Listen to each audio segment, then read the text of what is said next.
Enthusiasm. I've got a job for you if you're looking to keep busy. Here are the details.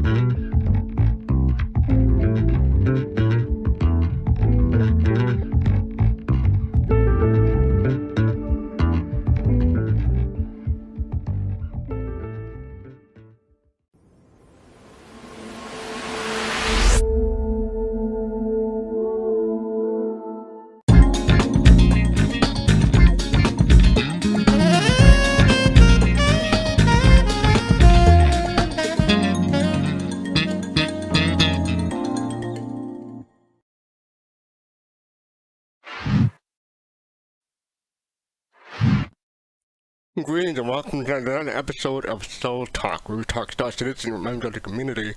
Today is the 16th of March, the day after Beware the Ides of March. If anyone is familiar with you're cultured enough to know that phrase, I should say.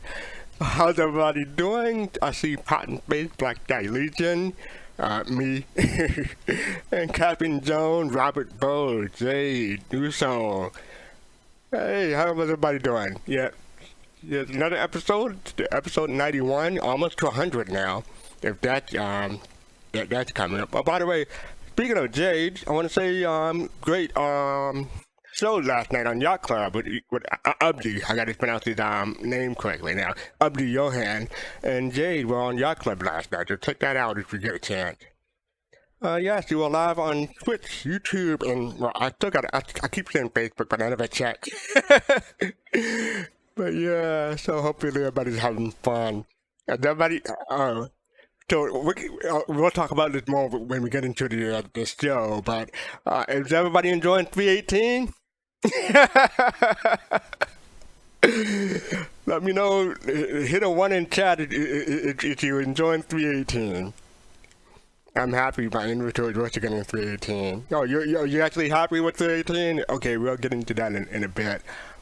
So let me see. Oh yeah, I don't have much going on this week. What did I do this week?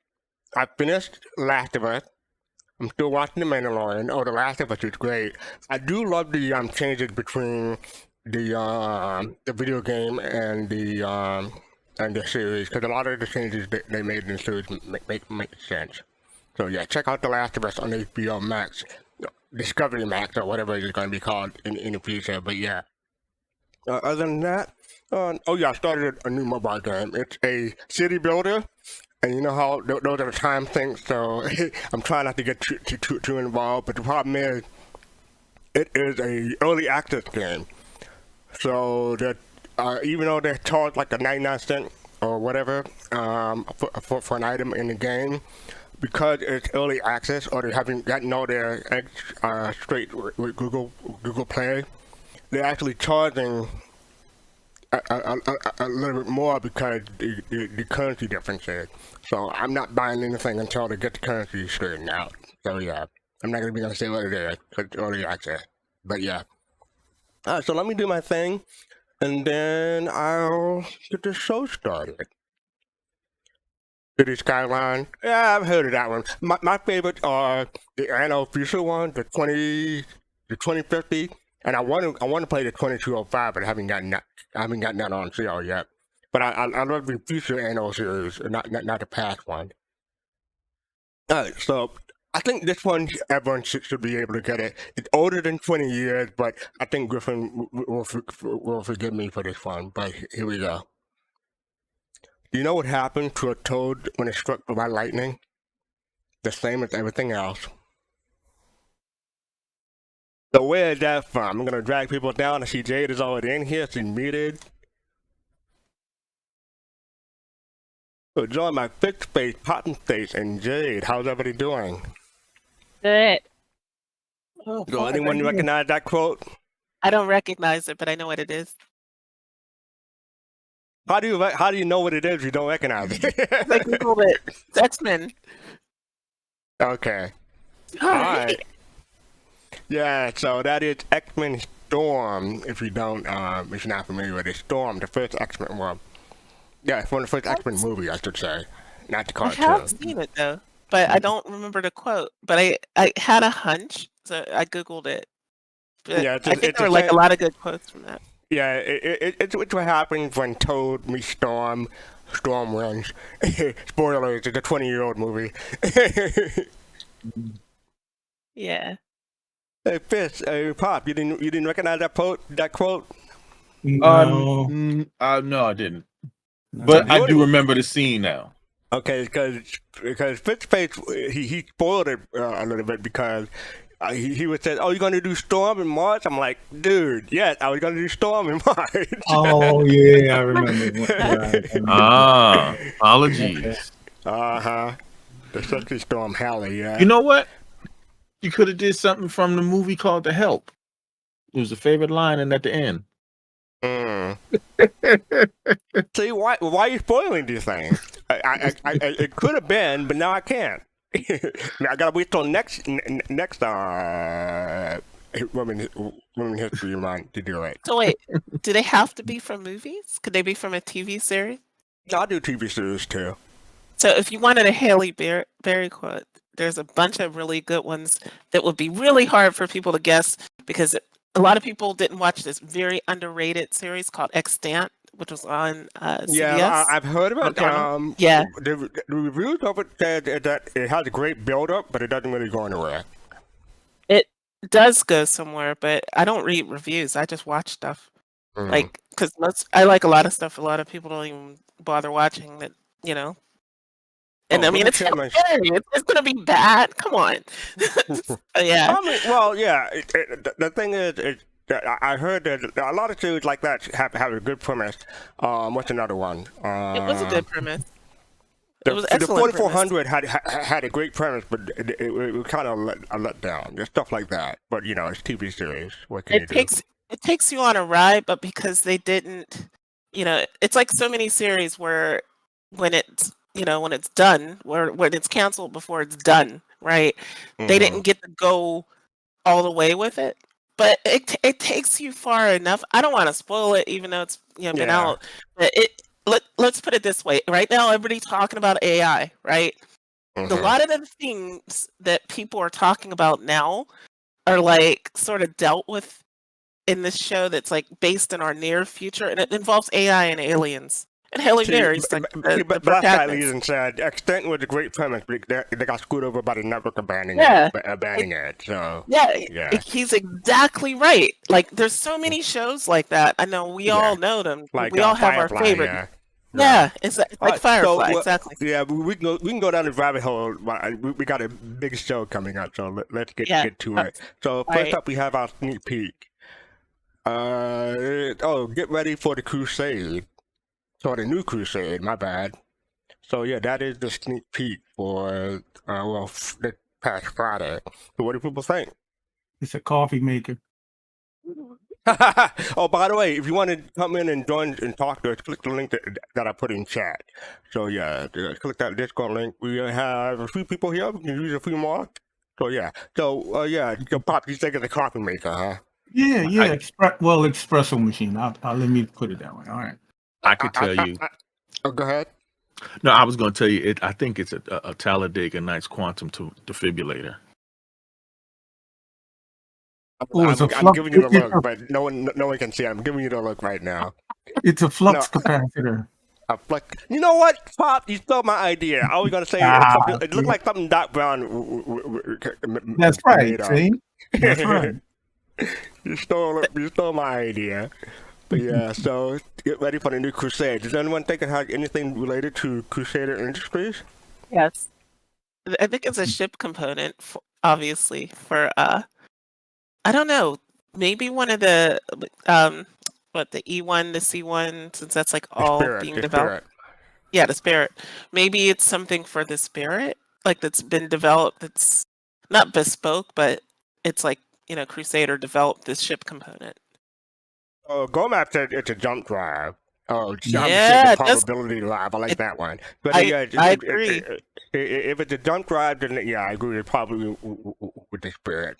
Yeah, yeah. I think Gomab's right on this because it does look like it might be a jump drive. You know what's bad about this though? What? FC? What is it? What is it? It looks so cool with, I guess, with the lights or whatever that glowing part is on the inside. It's going to be tucked away, and you're not going to be able to see it. The only other thing I think it could be is a shield generator, but I don't think they would hype a shield generator. A jump drive, they would. I mean, why would it have a jump drive? Why hype a jump drive? Because we're going to get pyro, right? Yeah. Yeah. What was I gonna say? Oh yeah. So, is there anything else in the picture that jumped out to you? Because I mean, they say Crusade, so I'm expecting it to be a ship, and I don't think that ship in the background is Crusader. So I'm gonna go back to the main window so people can get a bigger look at this. Excuse me. Oh, you can't really zoom in, but that's about as zoom in as I can get, folks. So I don't know what ship that is in the background. Yeah. Oh, that's is that a hull? No. I can't. Yeah, I don't know. I wonder what if that it is. has any alien tech. Maybe part, maybe part of it. Alien tech for Crusader? No, that's missed. No, I'm just saying. Well, I'm just saying maybe if they, maybe they're highlighting it because it has some type of alien tech with it. That is. No. You know what I'm saying? Yeah, I think that's just a component. I mean, I'm not that familiar with a component, but I mean, like Gomez says, it's a small jump drive, so it'll probably fit in a Spirit. I wonder if the Spirit have two components or just one. I think, well, they're bigger, so they might have two small instead of just one small. You know what? Oh, go ahead. I have to look it up. So my thing is here. I don't know. We're all located and looking at the component, but the problem I see with this here photograph is this: what armor set does that person have on? Oh, that's the highlight. That's what they're really showing. Okay. No, I mean literally, that is a Ninetales armor set. Oh, that's a good observation. Yeah, it is. So they just talked about like there being a mission where they're trying to steal prototype components. So maybe that's the prototype component that Ninetales is trying to steal. Fist, I think you hit it right on the head. I think that's what it is. Yeah, see, CID is trying to do the old bait and switch on us. They put something in the center of the screen, make us focus that. So meanwhile, they got something on the side. Said, oh yeah, but it was just ignore. There's nothing to see over here. So Ninetales, they're based in Power, correct?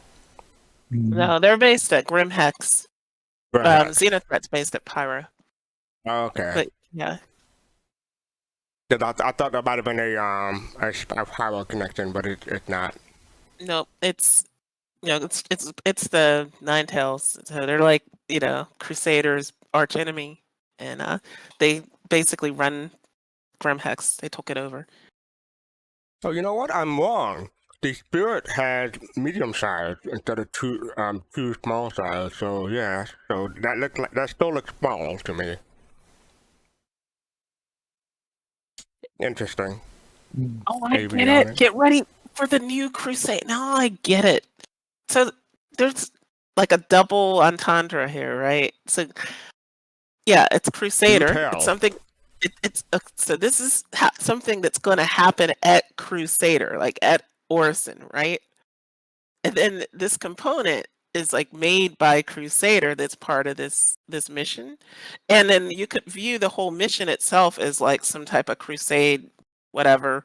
I don't like that word for a campaign, but some people use them interchangeably for the new campaign, the new Ninetales mission campaign thing. Oh, okay.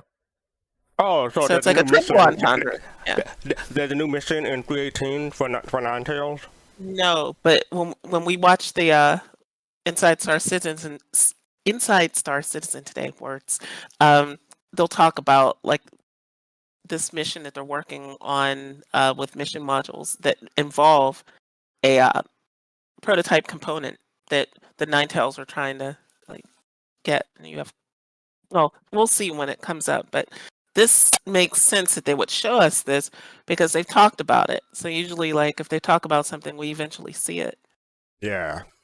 No, that's usually the case. I don't think there's ever been a case. I don't recall there's ever been a case of the sneak peek and them never getting to show the full thing. You know, Unless it's a ship or a handlebar. And I mean, after all, it all started with that handlebar, like from a couple of years ago, right? No, I'm kidding. All right, so yeah, that is the sneak peek from this past Friday's newsletter. Get ready for a new Crusade. So up next we have, oh yeah, this is just in today, matter of fact, breaking news. St. Patrick's Day 2023 stock limited wave. This is from Chris Wayne Smith from CIG. Hello everyone, Stellar Fortuna may be a little behind the schedule this year, but there's still time to kick back, have a drink, and challenge fate. It was important to us to be sure we could get the service into a better state before we kick things off, and while there's still more work to be done, we've had a number of improvements go out, and we're seeing many of you are not able to jump into play.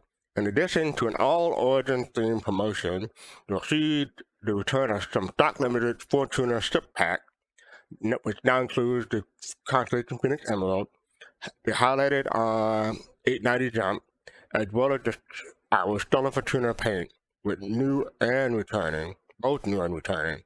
So catch these 3 waves at the following time, 17th, 18th, and 18th again. So every 8 hours, starting from the 17th. Of course, you'll also look forward to another exciting community contest and win big. More details to follow. I'm not even going to try to pronounce that. Anyone know what that means? Nope. Mm-hmm. Let me see if I can. If it's an alien language, I'm screwed. But let me see if Google says anything. May the road rise to meet you. Translated from Irish language. Oh, Irish. Yeah, Okay, makes sense. that makes sense now. I was gonna say it looks like Gaelic or something. I had no clue. I thought it was something from lore. I thought it was something from lore. I'm like, is that Xeon? It doesn't look like Xeon, and I don't think they've shown like what Banu looks like other than the characters. We don't see like the like the letters. I know. I was kidding mostly. I didn't know what language that was though. So yeah, may the road rise to meet you. And that is what do we call it? A sneak peek of the new green skin for Origin ships and some of the returning ones. So I see a hammerhead. Did they say for Origin ships? They said Origin. Let me highlight They it. didn't say they were getting a skin though. Origin promotion. Oh, Origin theme promotion. Okay. An all Origin theme promotion. So I just assumed the promotion would give them skin. I hope. I hope anything that's all Origin. I'm hoping. But like they show these skins. I'm just wondering. Like I know I saw Joe Run post on Spectrum that he's looking for like a 890. Yeah, of course skin. he is. Yeah, I don't know. I don't think they'll go that far. But then again, maybe. If they do an 890 Saturday Night already has one. If they do an 890 scan, it'll cost $50. I wouldn't be. I mean, be opposed to that. But like, yeah, they've got a six. Wait, don't they have a 600i one, right? There's a four. Is there a 400i Stellar Fortuna skin? I have to look it up. I don't recall Oh. off the top of my I don't head. think so. I think only the 600i. So maybe they'll do the 400i. See, going map. See, I was playing when I said 50. I was thinking more like 25, but you're saying it's gonna be 75. Dang. Hopefully not. We'll see. I mean, I don't have one anyway, but I don't want CIG to be approved, to be accused of price gouging. But how are you going to gouge a price of a digital item, right? But yeah, so that is the Hammerhead in the center. I believe that's the hair. Flat iron chip. The what? The hair flat iron chip. The flat iron. That's how I'm talking. That's where I was going. Not Retaliator. The Redeemer. The other reship. Redeemer. Yeah. Yeah, I knew it was the Redeemer the whole time, but I was trying to think of Flat Iron. I'm trying to think of the meme name for it. Yeah. And on the left, I believe that's the Vanguard. Yep. I'm not sure if the Warden, Hoplite, Sentinel, or the what's the fourth one? Warden, Sentinel, Hoplite. What's the I fourth think one? there's only 3. Why did I think there was 4? Okay, so maybe I got them all. So yeah, you got the Vanguard, Hammerhead, and Redeemer. So anyone picking up one of those skins? Nah, green's not my thing too much. I will get Thank you. the Origin skin. Hopefully, they have them, but no, I'm not really in the green too much. But if it's a skin for an Origin ship, I just buy it, like just because. Yeah, I can just see you getting all the Origin skins right now, Jay. Yeah, exactly. It's true. I mean, I'm sure Griff does the same thing. So, yeah. Okay, so yeah, going back to the Harbinger, that was the one I was forgetting. I knew there was 4, but I couldn't remember them all. And Shipwreck, thank you for the subscription. Thank you for 23 months, almost 2 years. Harbinger, Vanguard. Yeah, I'm sorry to say that I forgot that one because that was the one I wanted to get because it was a bomber. But yeah, I didn't get one. So yeah, that is the Stellar Fortuna. Well, I guess you'd say sneak peek. And like I said, Wave 1, March 17th, 1600 UTC. Wave 2, March 18th, midnight UTC. Wave 3, March 18th, 8 a.m. UTC. So convert that into your local time zone. Only if you want to get like a limited ship. Which, well, I know.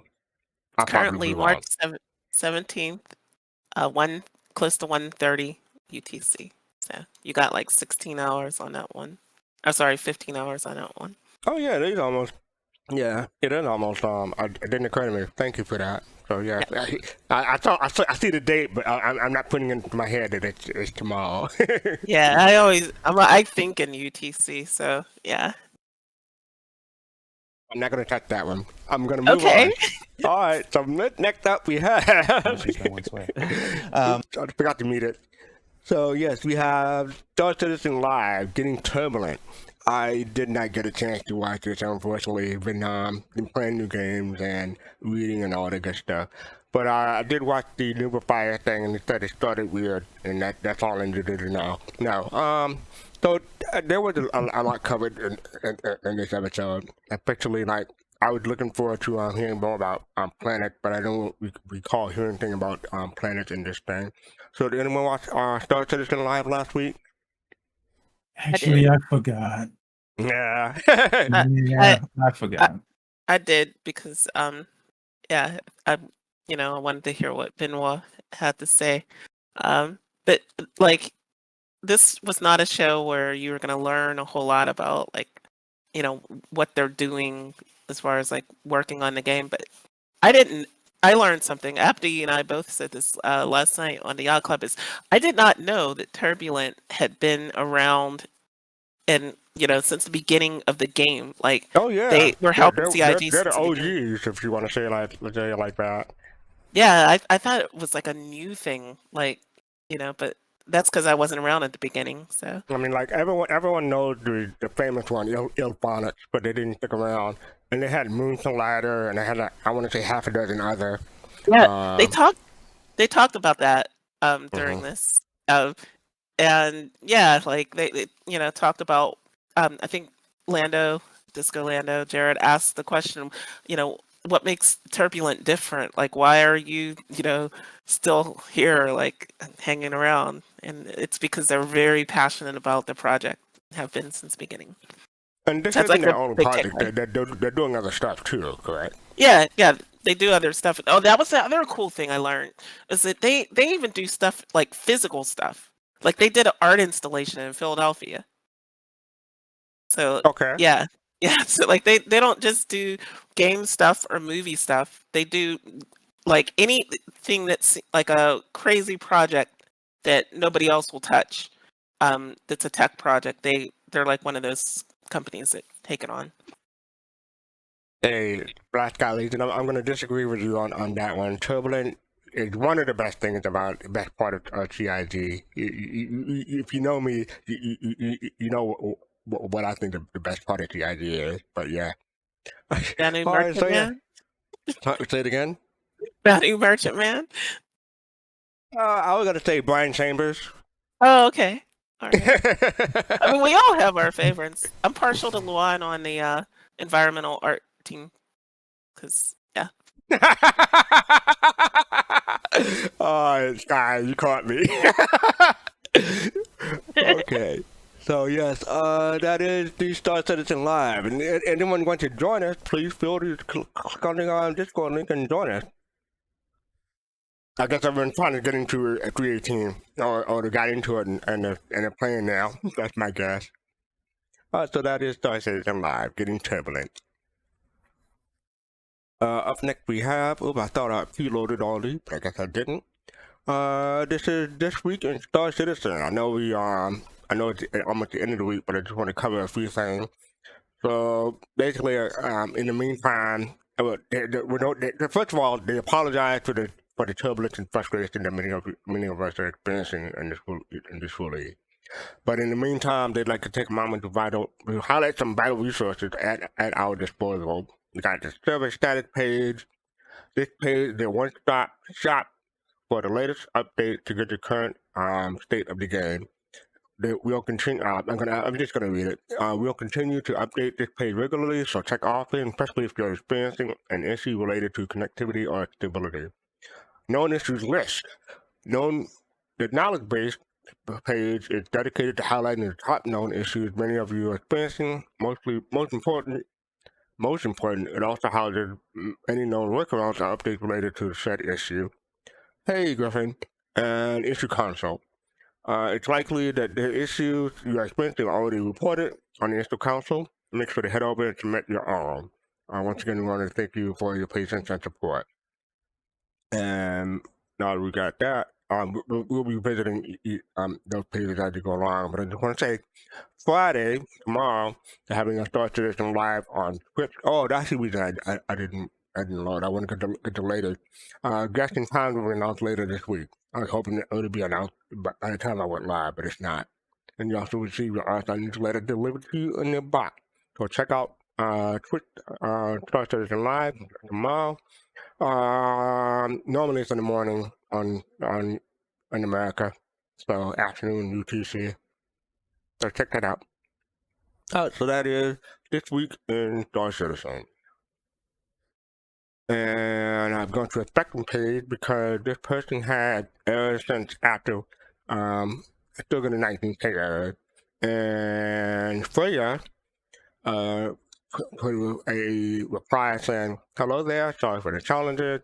Basically, it's the same thing that they posted in This Week in Star Citizen, and this was posted today. So you got the known issues, the issue council, and the status report. So I'm gonna go to this thing. So how often do you all go to one of those resources?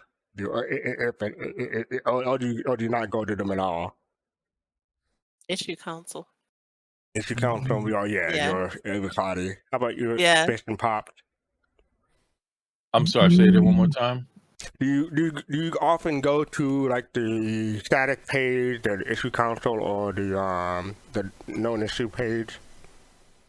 When I was playing the game, when I was actively playing the game before, but right now, unfortunately, I'm not. So, So how about you, Pops? No, not me. No. Mhm. I don't want to put the link in. Hopefully, I can put them in. What to call it? Nope, that's too big. I do go to the status page when like I'm having an issue connecting to the server just to see like if there is partial outage or they're doing maintenance. But I don't typically like check the status page unless something like goes wrong. Well, the question I have is that even though they give us this information, I'm not sure people. I'm not sure my confidence level of people are understanding the issues. Like for the server status page, so you got to click on the thing if you drop. Oh, I thought it was a drop down, but you just go down. So I think people just go to the top and see the partial outages and don't read what's below. Yeah, and this is people should know this is like manually updated, so it's not like something that like a lot of status pages that we're familiar with. They're showing you like an actual live status based on what's actually like happening on at that very moment, like querying the server for data. This isn't that. This is basically them posting sort of like a blog when there's an incident. They update it. I would love to see this turn into like a more common like type of page where we can see like server status and Well, just, I think the Spectrum page I'm about to jump into soon. I think, but yes, some people had suggestions just about that. Matter of fact, let me see if it's right here. Nope, that's not it. Let's see if I can find it real quick. There it is. Okay, so this is from. I'm jumping around here. So launcher quality of life improvement from Rumblecat Guide. Basically, they want to put the status information on the launcher so people will know what's up. And I think that's a good idea, but we'll see what that leads to. Zylo said as a response, we have a beautiful backlog of pieces we'd love to implement into the launcher, and status is most certainly one of them. We'll get there. It's just a matter of time and resources. And later on, he said, someone said, excellent, but what do you mean by resources? 800 plus people working for CIG is not enough. John replied to them saying, not all 800 plus people work on a platform launcher, not even close. Therefore, we can constantly rank priorities in managing the resources available with the pursuit of creating positive impact as possible. So yeah, that is a little blurb from Zylo. What do y'all think about that? Don't ever speak one. Oh, okay. Then I'll speak. Yeah, like I like Zylo's replies. Yeah, not all 800 people work on a launcher. Could you imagine 800 people working just on a launcher? Oh my gosh. But yeah, that like must be one hell of a launcher. Yeah, I don't think 800 people work on the space flight launchers for all I know. I'm trying to think of the name of it. The Elon Musk thing. I don't know. The Elon Musk space flight thing. Elon Musk space flight thing. You mean I don't know. SpaceX. Thank you. Oh, okay, the company. All right, yeah. Yeah, so I don't think them people work on those launchers. So you're gonna have trouble enough finding 800 people to work on that. But speaking of the launcher, though, like what gives me hope for stuff like this is that they have been updating the launcher, quite a bit. I mean, a lot of that's driven by the game and the needs of the game as they've evolved with like 3.18. But if you remember way back in the day before the Delta Patcher launcher, back when we had 2.5, Yeah. 2.6, that launcher, that was around for like years before it would get an update, right? But we're getting multiple updates usually for this launcher every year. So Yeah, hopefully, so people who aren't familiar, before the days of Delta launches, we had to download the game each and every patch, the whole game, oh, all gigs and gigs and gigs. Oh. yeah. So, And it what took the Delta longer launcher too. did was it figured out what was different from your computer to the servers, to the game file, and just did a bit by bit patch until they downloaded the whole thing over and over again. How long ago was that? Oh, 2016-ish? Yeah. Yeah, that was Before that? Yeah, so yeah, when did the Delta Patcher come out? I want to think it came out simultaneously with 3.0, but I could be wrong. Yeah, Roster Center is 2016 too. So from 2012 to 2016, somewhere in the middle of 2016, you had to download the whole game Okay. for every patch. Yeah, I think I remember that, but I think I only tried to play the game maybe once or twice, so it had no meaning. I did, if you don't really know that's normal, it's so yeah, I think I remember that happening when I first came in. And people in Europe and some people in Europe, people in Australia especially, they have bandwidth issues. So there were. I wanted to get a service started saying if you mail us a USB, we'll mail you back a USB with the game files on it. And I think some people in Test Squadron actually got that up and running before the Delta patch was up. As long as it used to take before the Delta Patcher, you'd actually get that USB before your download finished anyways. Right. It was that, especially in Australia. Yeah, definitely. All right, so yeah, that is the status report from CIG. Up next we have, this is the known issues from creating known issues. So issues requiring further information: 1903, 1904, those errors, ASOP terminals. Oh, this is like the patch note, except in link form. And tourist quenchment dampener does not function. Oh, that's not good. Low-level outskirts may have restricted areas for vehicles. Issues with shuttle train, elevator. Game crash while mining with the grid cracked rock. Who uses the rock anyway? Party members may become invisible. Unexpected collisions when flying. Visit Origin commercial game client stall. Okay. Unable to exit ship sheets. I heard about that one. Invisible cargo. Error 0. Code gel. Pledge items lost on death. That's a constant thing. Absolute meter incorrect after quantum travel. Oh, that can be dangerous. Oh boy, ground vehicle at the next spawn point. Game launch issues after server crash. Running installed application conflict. Oh, I should check that out later. Ship claims not functioning. Hangar modules not available. Oh, gotta go down. Error 3000. Error 30,000. My bad. Those are back, I guess. Select system menu is empty. Moby glass is missing and non-functional. Mouse cursor is flickering on Moby glass. Loadout service issue. So yeah, have you all experienced some of these errors? Some of them, not all of them. Are you gonna say, Pops? No, I was just saying I've heard about them. People talking about them, but the Moby glass one missing. Let me see, what else? Something colossal. Colossal, yeah. So this is the known issues list. I'm gonna put that link in the chat again. And I think I heard about the sorry, go ahead. No, go ahead, Pops. The mouse flickering thing, but it was something else colossal. Oh, Moby glass flickering? No, that was someone else, and I think it from Tess was talking about besides Colossus. But,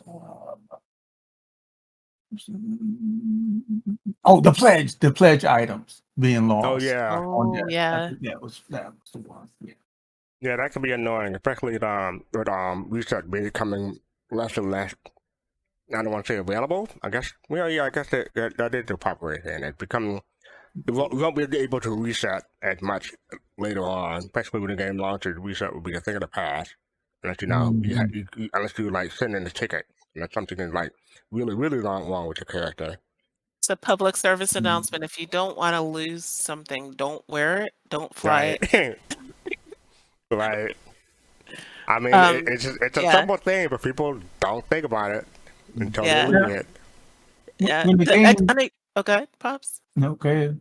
I was gonna say the unable to exit seats one is the one I keep hearing about, but I haven't experienced it. But so many people have experienced it, and that that's one that would turn you off of going back and playing until it's fixed.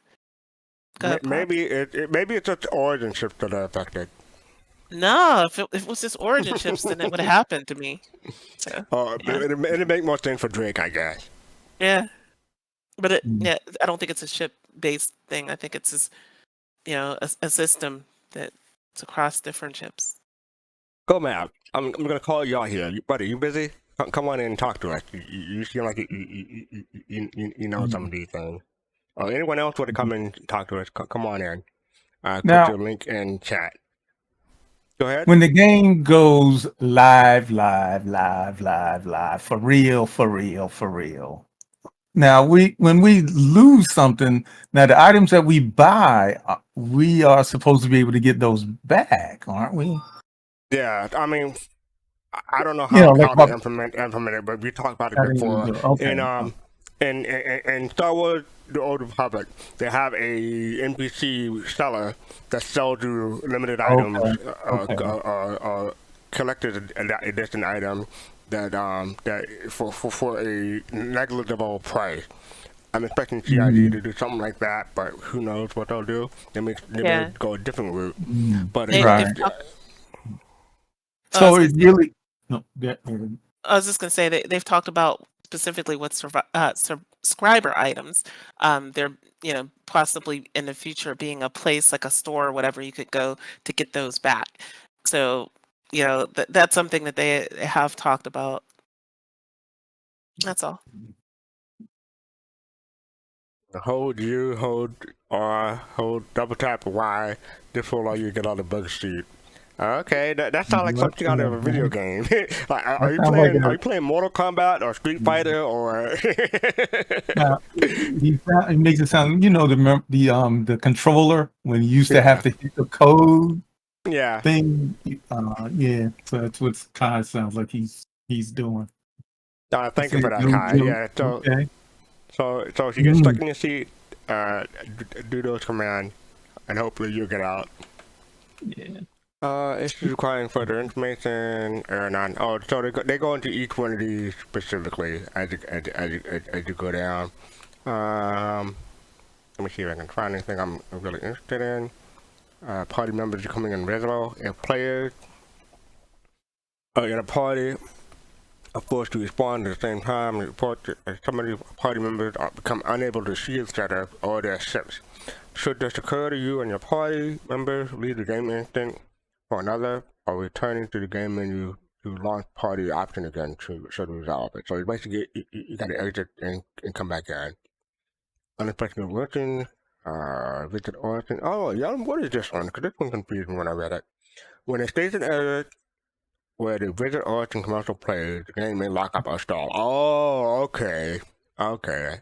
So whenever you're nearby the visit origin commercial playing, you lock up or stall. That's a lot of people already hated that commercial because it just loops. Like, I don't hate it. I like it, but like I know a lot of people already didn't like it. Now they're really not gonna like it. Yeah, I mean, because not that the only place that plays the commercial. I remember IE, especially in the venue. Sometimes they have commercial playing on the walls and stuff, especially on Drake Day. They have the big old flat screen monitors showing Drake commercial. So that's something that they want to fix for Invictus. What were you gonna say? I was gonna say the reason people don't mind those is because they're playing different ones, so it's not like the same one just looping. So like I'm sure if they made a couple of those different worse than commercials and spaced them out so they don't just loop like less than 30 seconds after the last one, I think people will be fine with it. So his divine shadow says up, down, left, right, left, right, BABA.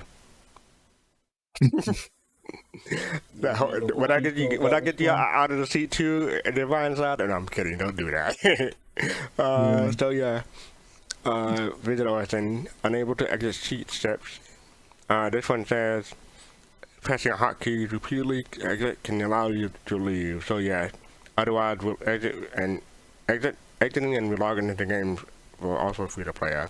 So yeah, that's what Kai said to do. Use the hotkey to get out. Code 0, error 0, code 0.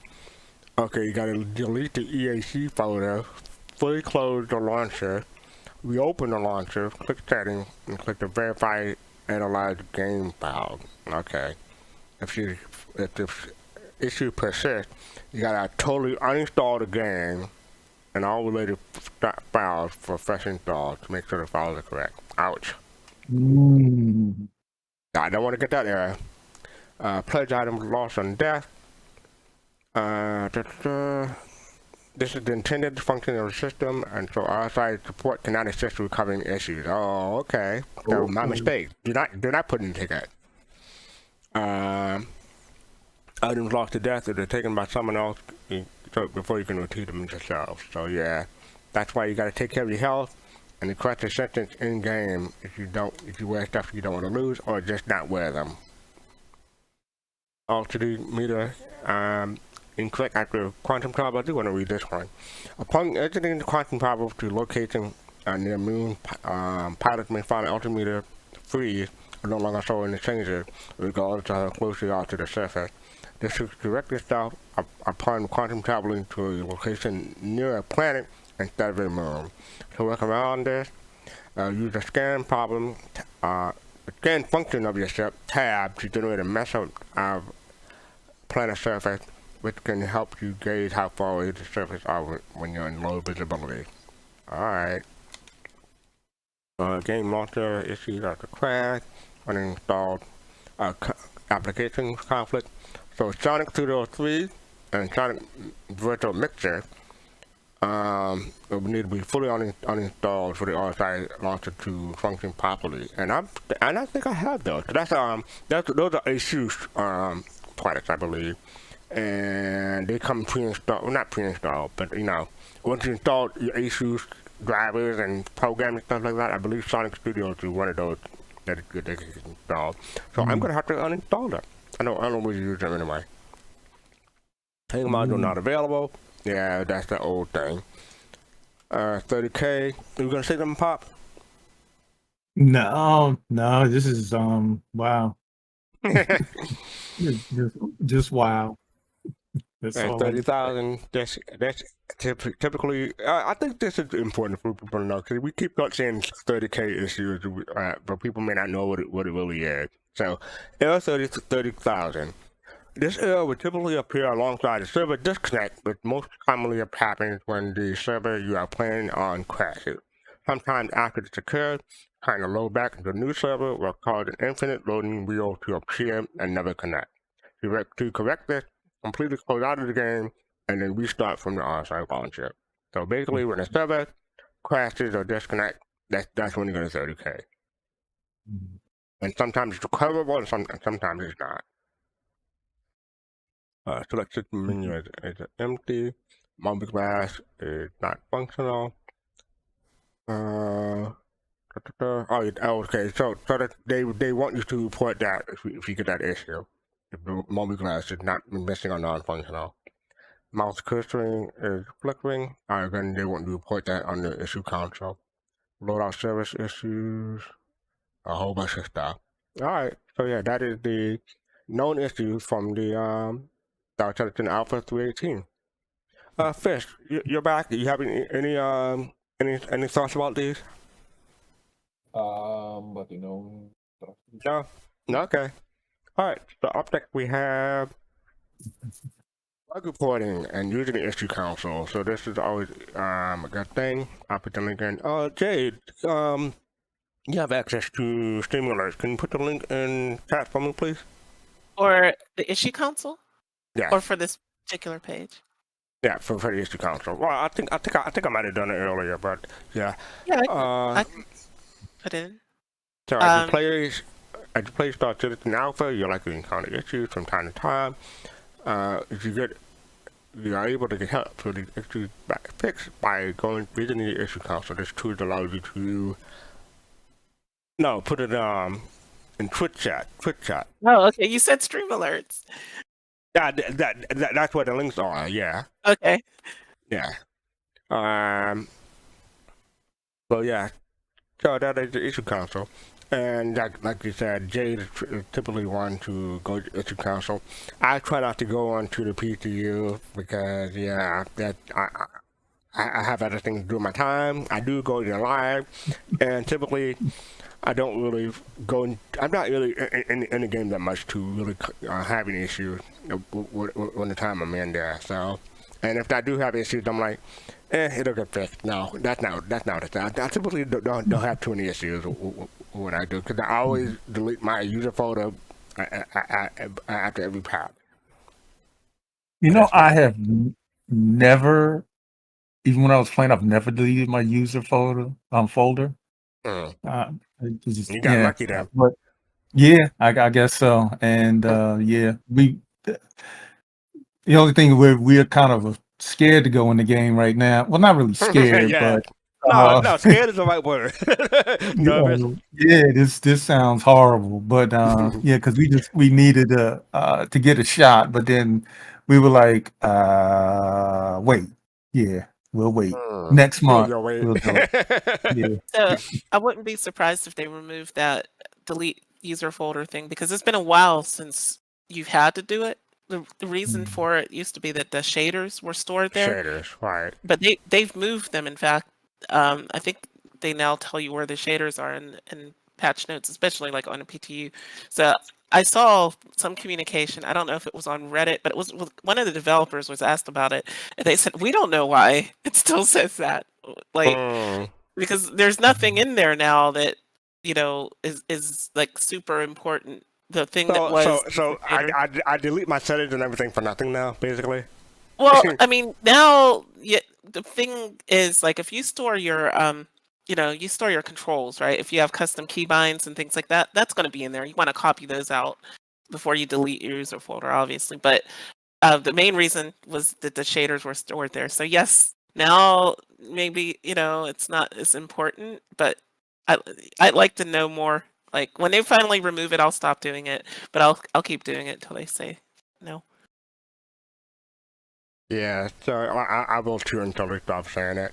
But I mean, typically, the only thing that screws me over when I delete the user folder is that I forget I have to sit in my bed for a little bit before I try to get out.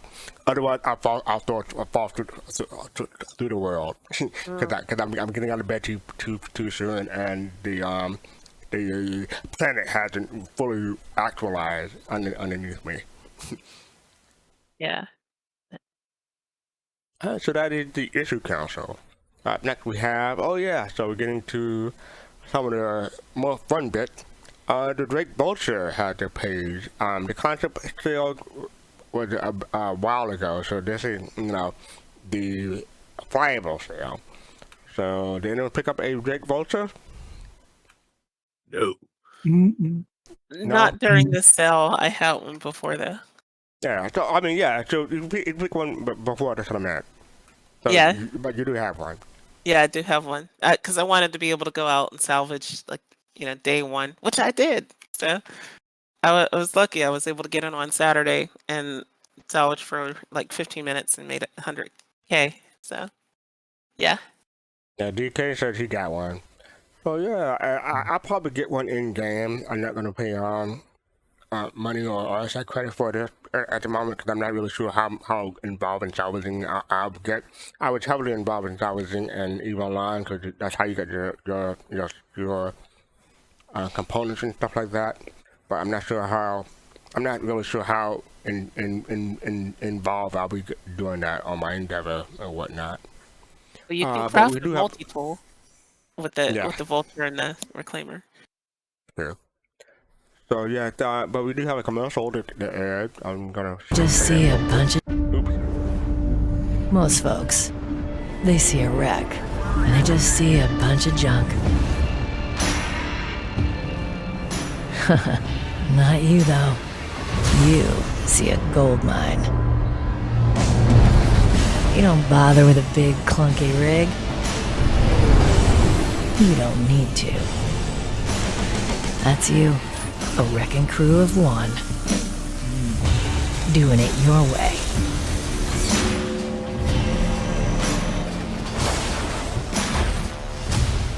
One crew's wreck is another pilot's riches.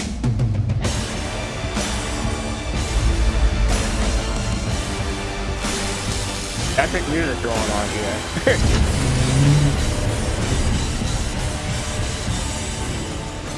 Stake your claim with the Vulture. Only from Drake.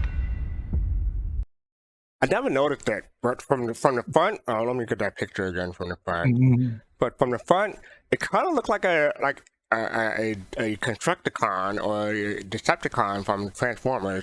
Oh yeah. You do it like that, especially when those arms move like that. I didn't notice that until just now. Can you let it go forward just a bit longer when it first begins to fly through the junk? I'm like, I know that wasn't somebody's helmet. Here it comes. Okay, yeah, it is.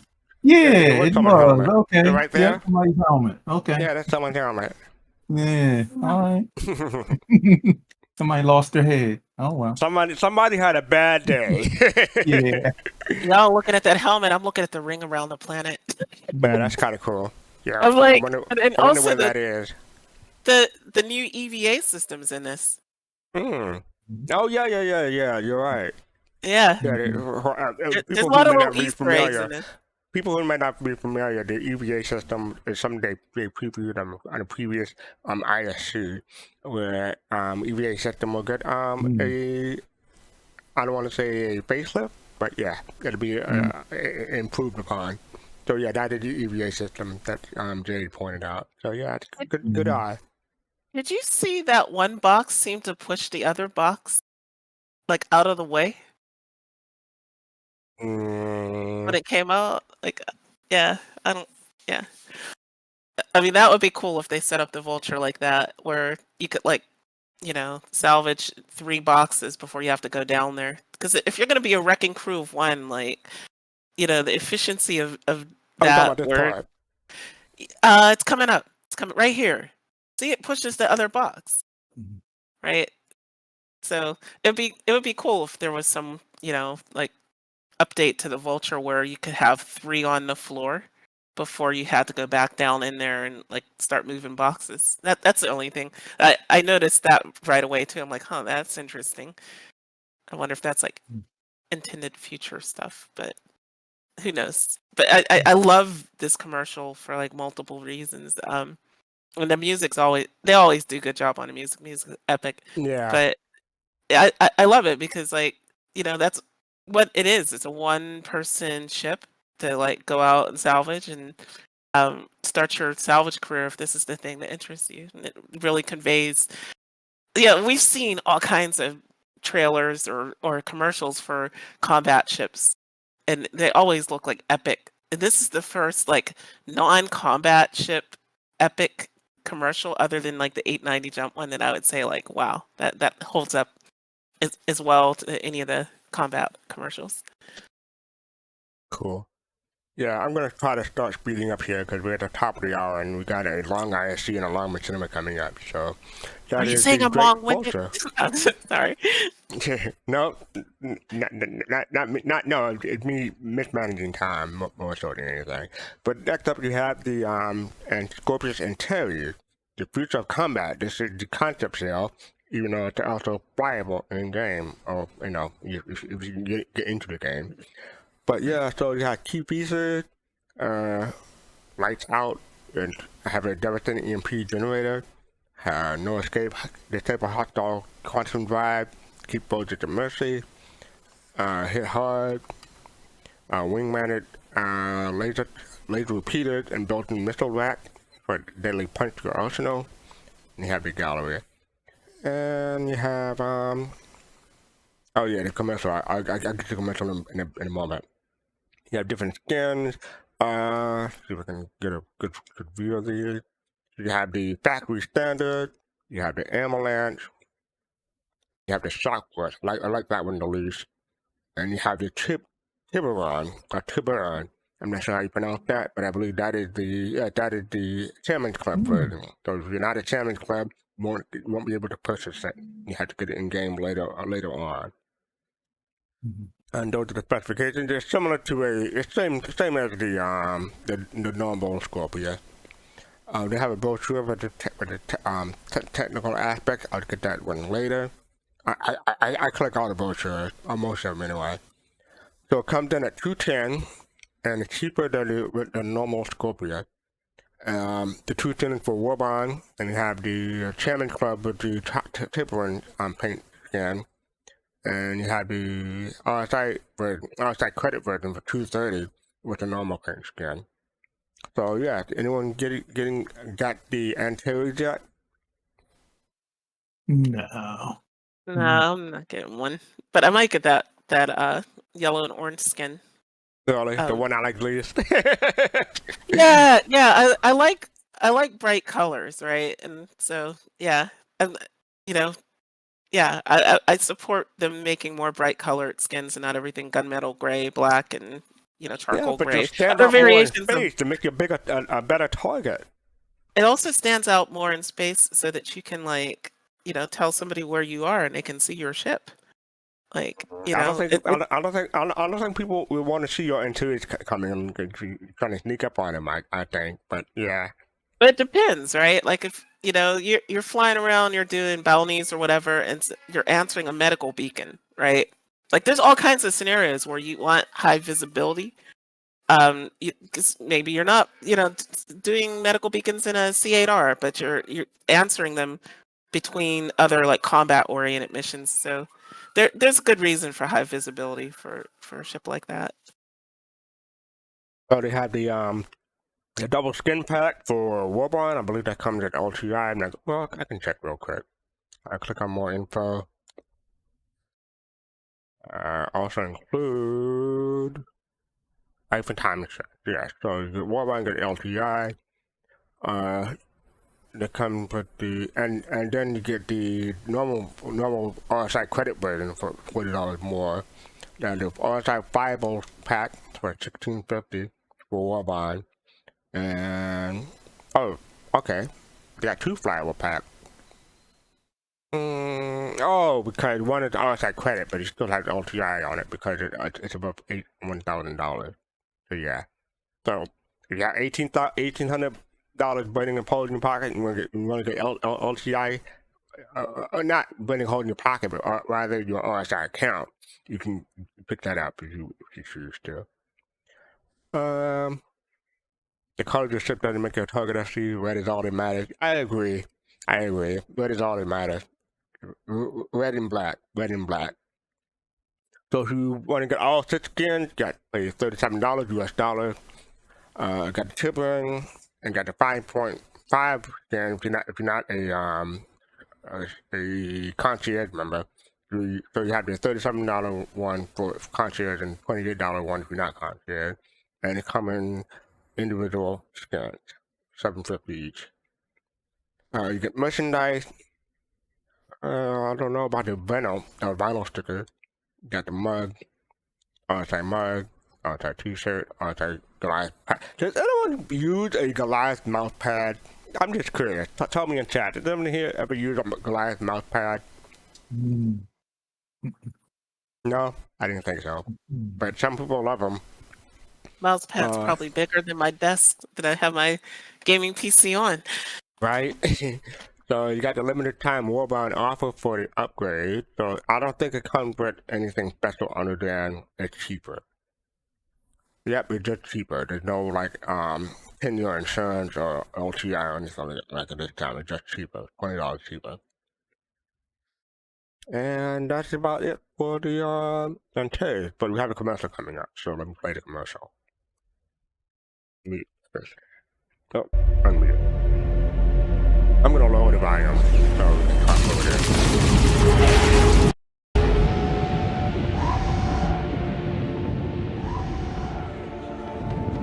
All available pilots to the strip. Julius flight, you are cleared for takeoff.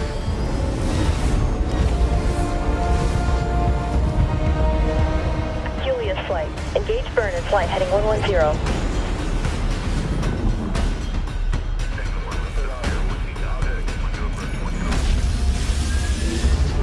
Alright, here we go.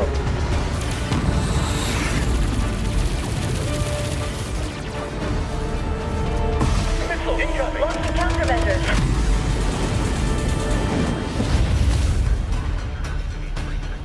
Alright, shut him down.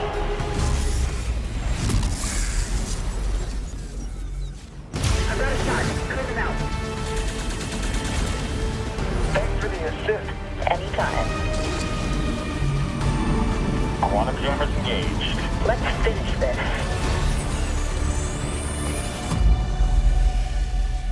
Now, before we continue, I just want to say, cinematic may not be indicative of your in-game experience. Just got to get that out of the way. Face, what do you think? What are your thoughts about the? Malcolm, thank you for the subscription. Appreciate it. 11 months. Appreciate it. Thank you. So, Fitz, what do you think of the trailer for the Antares? Again, I mean, CIG knows how to. They know how to sell ships.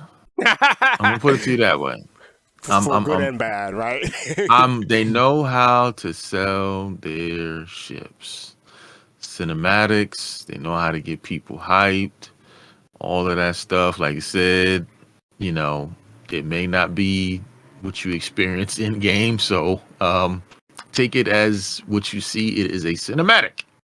You know, I think I did this in reverse order because I think these play in sequence. So I think this is the battle that happened before the salvager comes in to salvage all the wrecks from the battle. Okay. Well, actually, no, because if you think about it, that planet doesn't have rings. Oh yeah, different. Yeah, planet. that's not. Yeah, Okay. that actually looks like Microtech. A lot Probably like is Microtech. Microtech. Probably is Microtech. Yeah. So yeah, I thought these all strung together for some reason, but maybe I'm mistaken. That's what I want right there. I want to be able to look up through like binoculars or like a small telescope and see like the battle from going on from the ground. Oh yeah, or a telescope or something like that. Yeah. Yeah. Sorry, did I say microscope or telescope? I think I said telescope. Binoculars. But Yeah, binoculars or small telescope. Yep. Yeah. So that is the Antares commercial. Pretty good. Between this one and the Salvager or the Vulture commercial, I could like this one better, but this one had more combat or action in it. So yeah.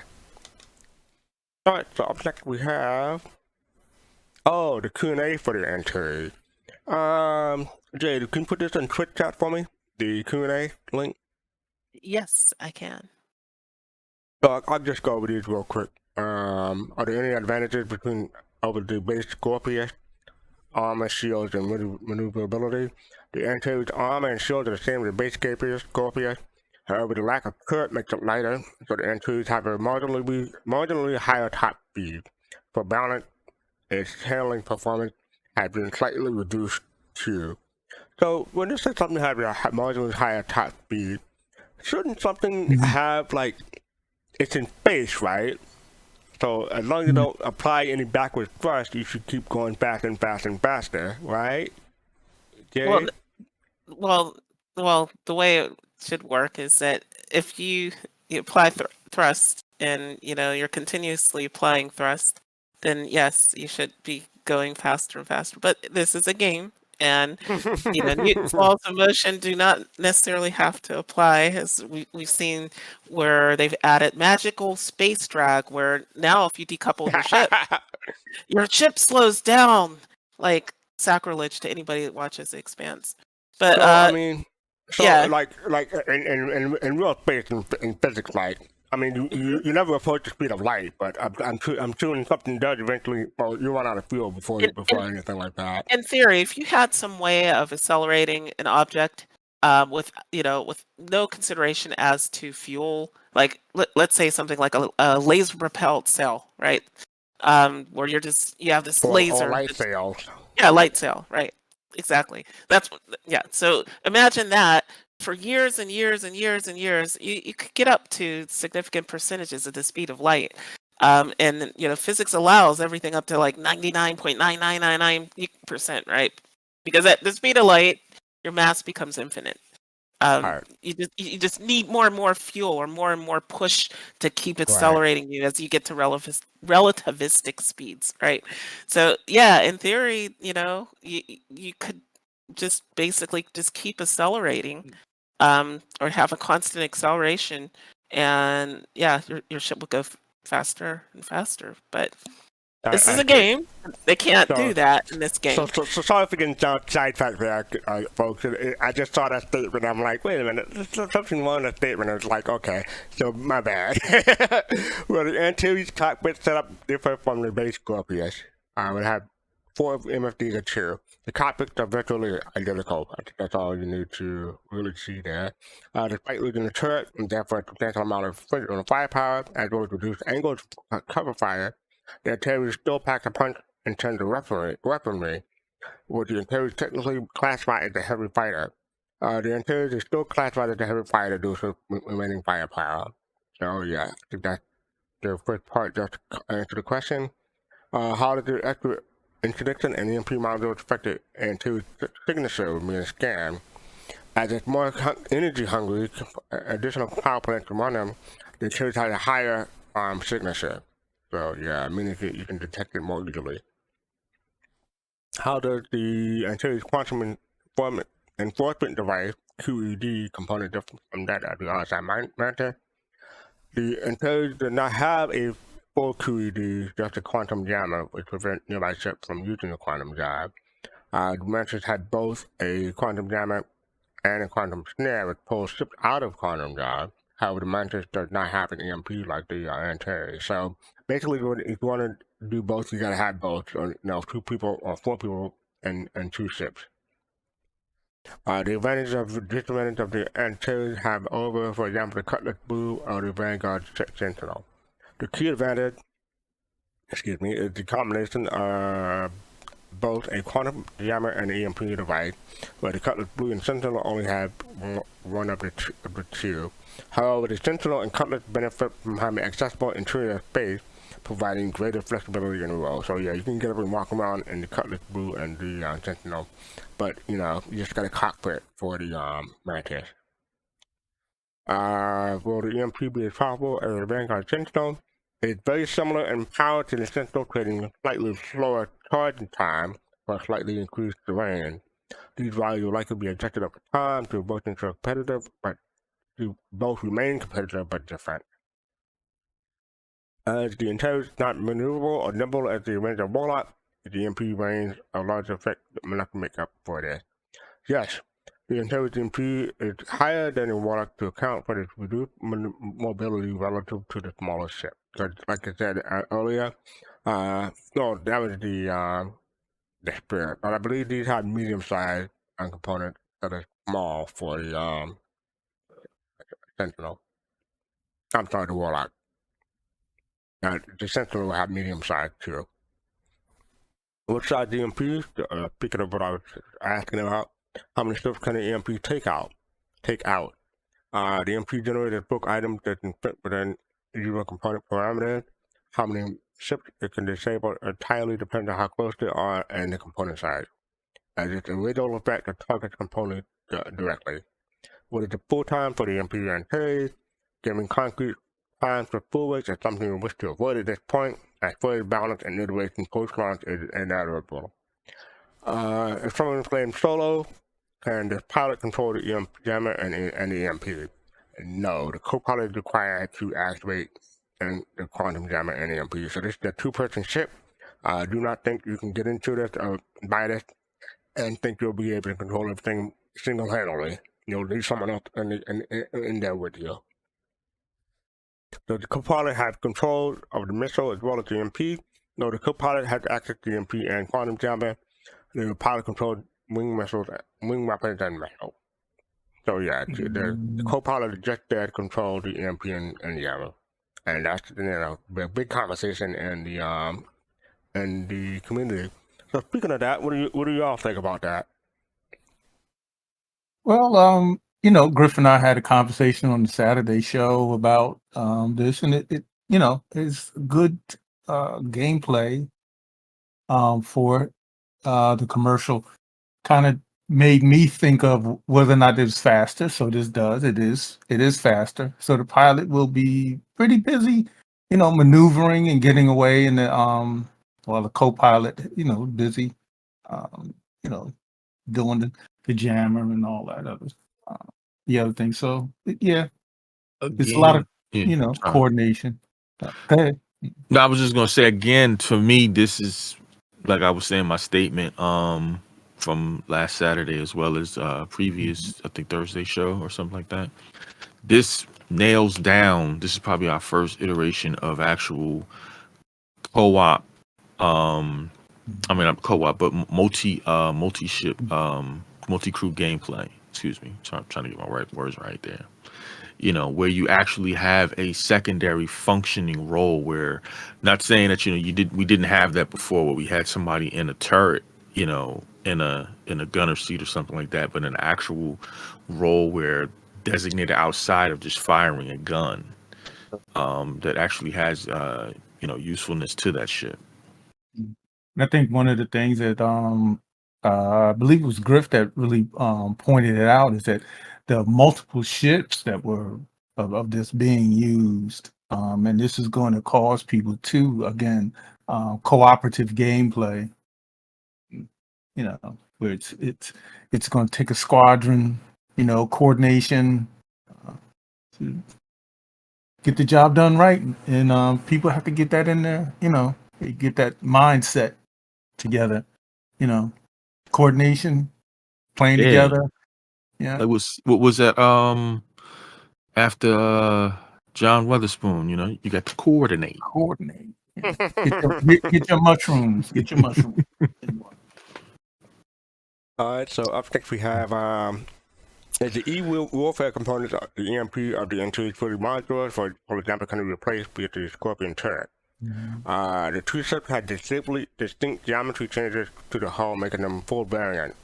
The components are not modular, so there's no possibility of equipping other items. So you can't expect to, if you buy a Mantis, you can't. If you buy the Scorpius, you cannot expect to equip the component from the Antares and vice versa.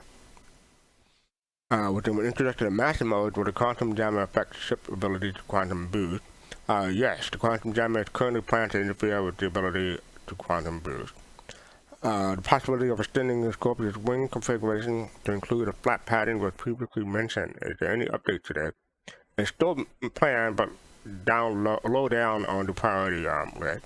We're still looking into other vehicles with third state, including Dragonfly's compact state and Eclipse when we do that.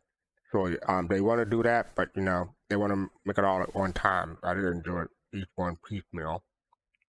What is the reasoning behind the Antares a two-seater versus a one-seater? Gameplay-wise, having all that single player would be overwhelming compared to splitting the load between the two, especially in the heat of combat. For example, a single player having to deal with guns, missiles, EMP, quantum jammer, when engaging a group of enemies alongside friendly ships would be too much.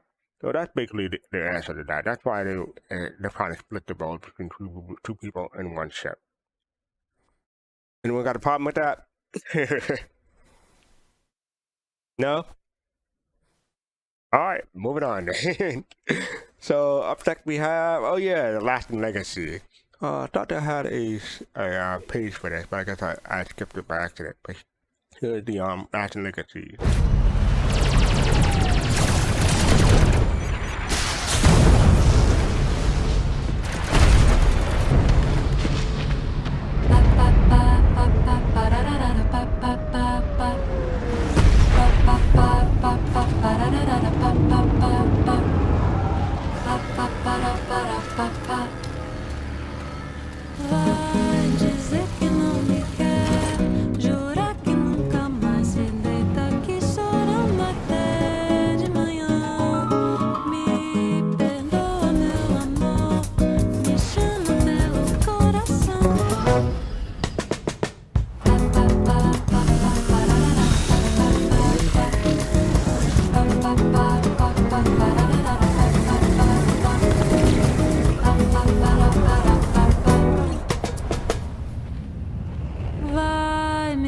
pede pra voltar. Não posso mais viver sem teu sorriso iluminando a manhã. Me perdoa, meu amor. Me beija com sabor de quem nunca esqueceu.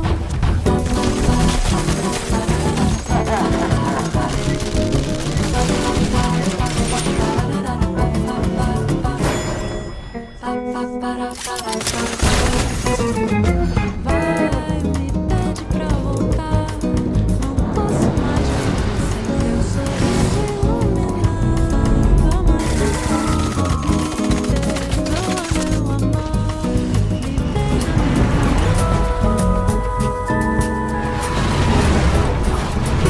Me beija,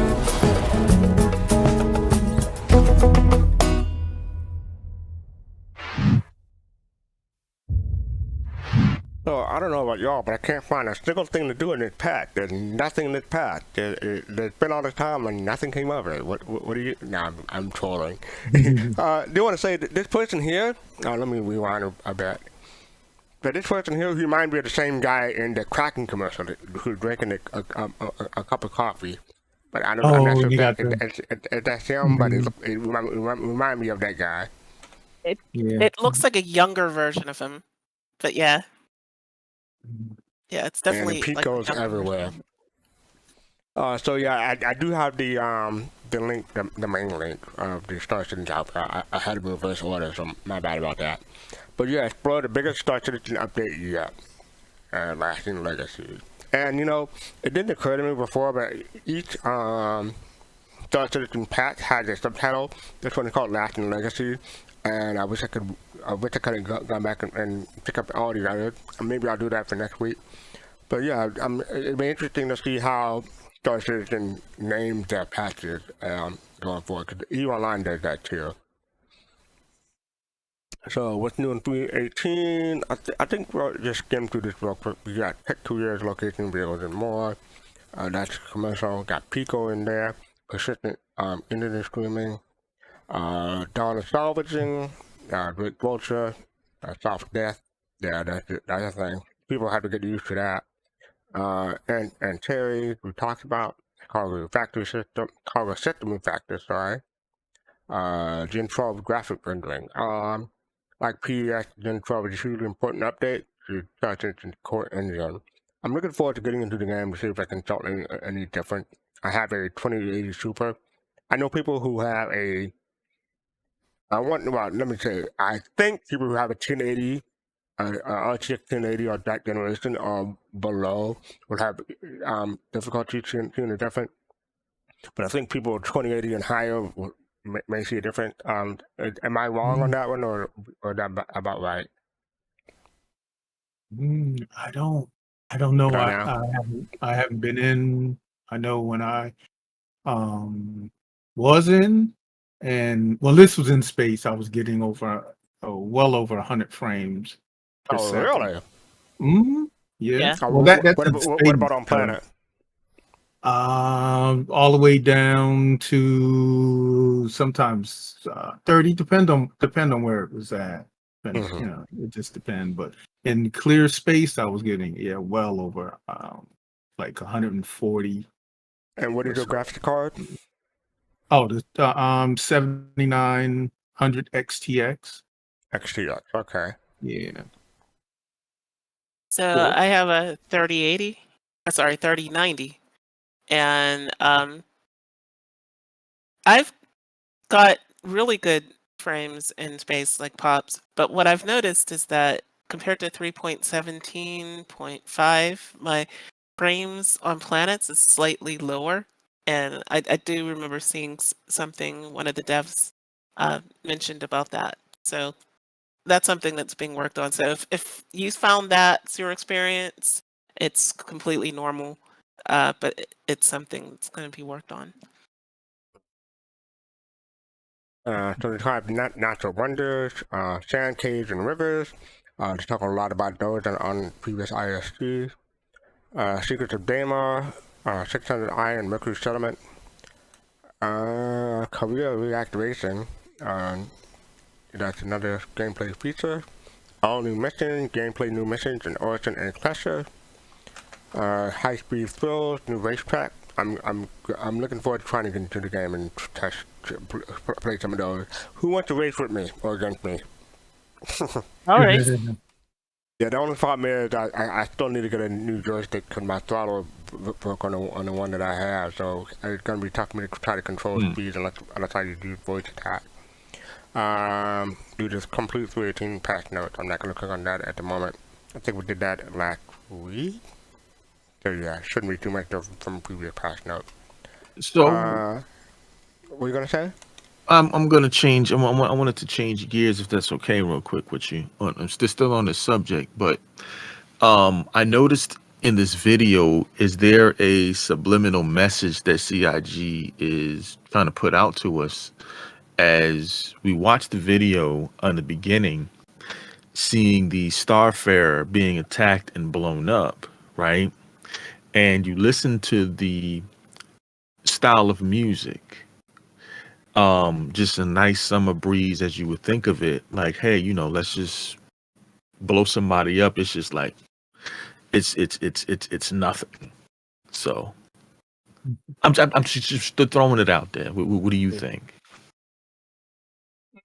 I think they're just trying to get some cinematics and get people interested in the patch. I'm not sure.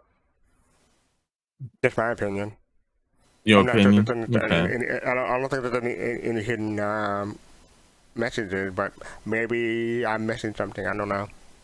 No, what I'm thinking is though maybe I worded it wrong. I'm trying to say it in a sense that if you look at it, like now this scene right here, let's run up on you and shoot you. It's just like another walk in the park, just some nice music. Just let me shoot you. What do you think? Oh, you talk about the dichotomy or the opposing. You have something violent going on the screen, but nice music in the background. Yeah. Yeah, getting killed from the man of what is it? Girl from man of Ipanema. Girl from Ipanema. I'm saying man. Oh my goodness. Girl from Ipanema.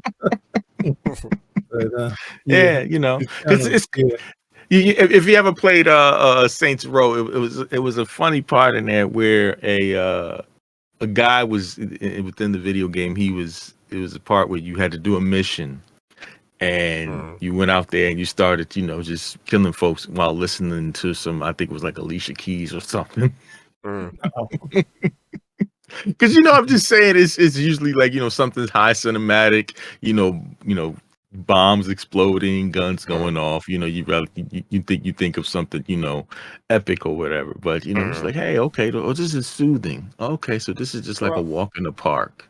Yeah, I like that they used bossa nova music in this. To me, and the music reminded me of the Cutlass Black commercial with the samba. Oh, you're gonna get every Brazilian angry now. No, that's not samba. That was not samba. That was tango. Bossa Nova. No, in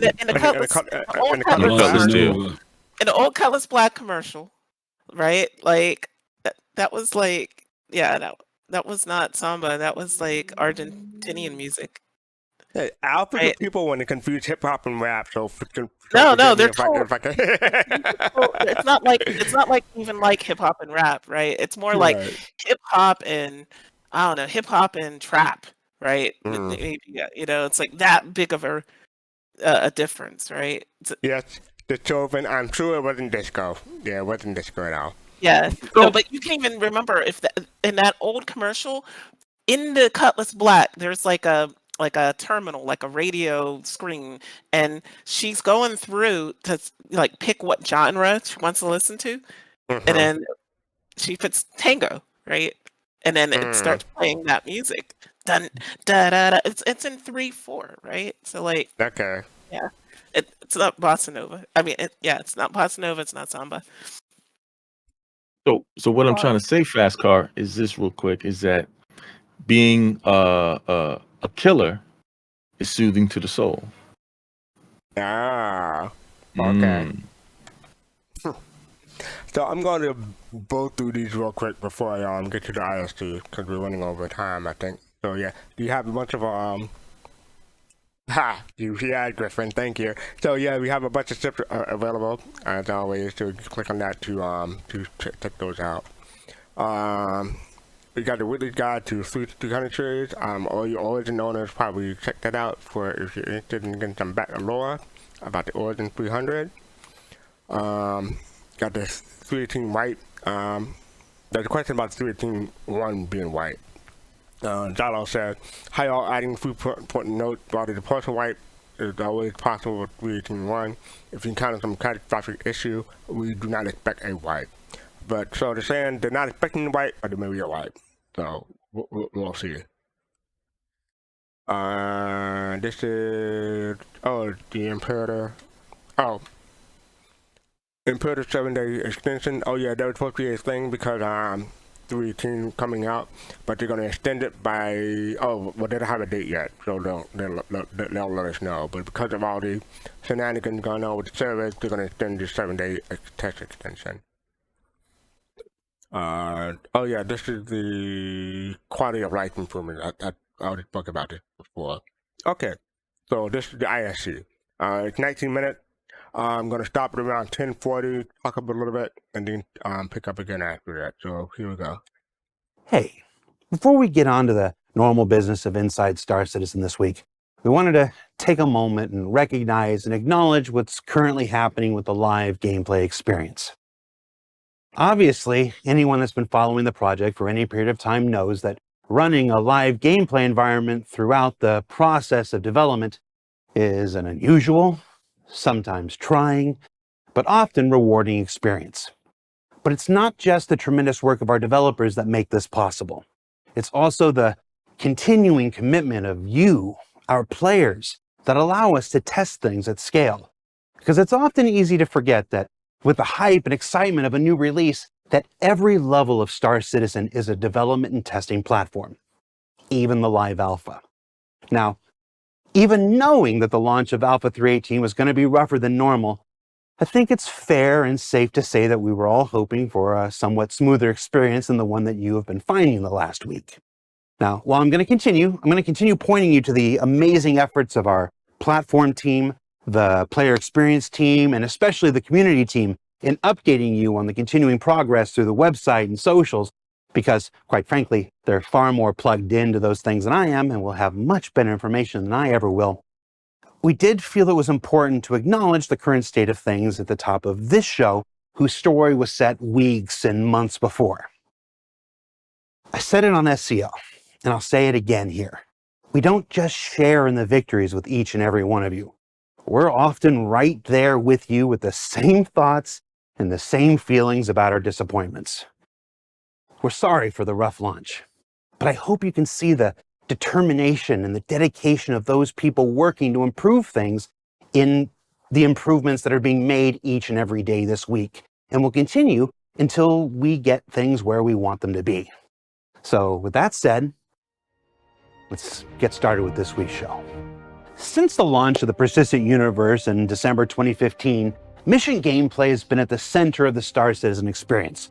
Whether that's doing someone a favor and investigating a few ICC probes, delivering an important package from one planet to the next, or infiltrating a gang of would-be ne'er-do-wells in efforts to keep Stanton safe, missions often push players forward into areas they might not otherwise have discovered and pull them deep into the scandalous underbelly of the star system.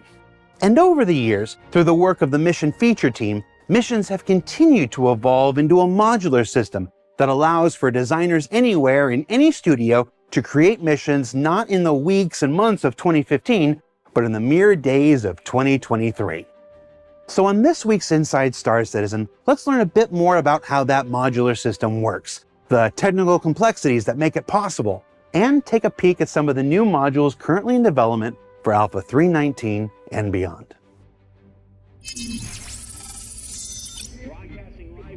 Go ahead, you can do it. I can do it. Missions matter. No, missions modules. Elliot Maltby. Mission modules, you're at scene 5. Mission modules, Lars, scene 5. Always wanted to do that.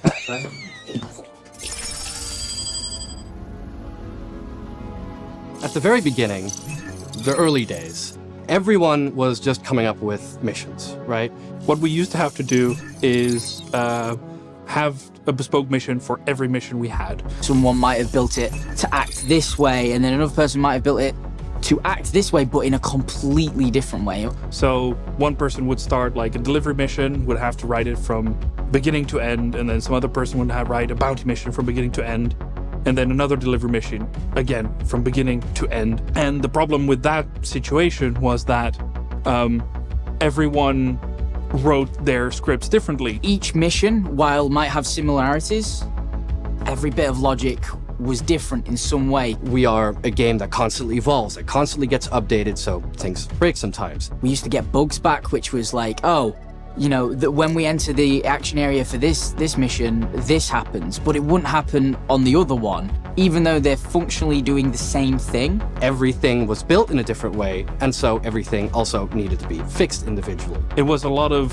reworking and redoing and over again, and eventually that could not be scaled up anymore. In a game like Star Citizen, where we really want to populate the entire universe with missions, we can't really do that. We have to come up with a different solution. We don't need all these people working on all these things all over the place if we can have more of a unified approach towards it. That's where mission modules come in. So the answer to this, to fix all of those issues, is a more modular system. This is where we identify key functionality between missions and plug them all together and make it all operate under one module. This means that when we get a bug, it is likely that every other mission will experience this bug and we can fix it. So we have modules and submodules, and there is no end to that. You can keep putting them inside of each other. But on the high level, we have what are called wrapper modules. So some of the different wrapper modules are like delivery missions. Your typical delivery mission is pick up a box and then deliver the box in another location, which has certain variations. So we have ones that are called multi-stop, which are essentially, here's 5 boxes, here's the pickup locations, and here's all the drop-off locations. The player can decide in what order they want. There are the linear wrapper module, which is we give you one box and you have to deliver that before we then give you the next box. Infiltrate and Defend has like various subtypes and different variations that we can use depending on what the mission wants to achieve. You've got eliminate all missions, or you've got eliminate specific missions, or even an eliminate boss mission where players must neutralize the grunts first, and then afterwards, a boss shows up, and that's the eliminate target. And those are all the submodules of the Infiltrate and Defend type, and we're still making more. Then there's the bounty hunting modules. Our bounty missions are quite well known. The most basic version is you accept a contract, it tells you where the bounty is, you travel there and you take it out, which then can be modified in like several variations. It consists of distinct assassinations. It's the group bounties where you have 3 different bounties at different locations you have to get to and kill. It's the Idris event where you have to go and kill an Idris with potentially multiple people you don't know. And when the ability to capture people comes online, we'll add even more modules to help support this. So what we're working on now is resource collection missions. That includes salvage and mining missions. We're even going to be adding classic things like someone wants 40 pieces of wheat and you have to go and find that and bring that back to them. All of these things we're looking into, investigating, hopefully you'll see soon. No Reddit, that's just an example. We're not actually going to collect wheat.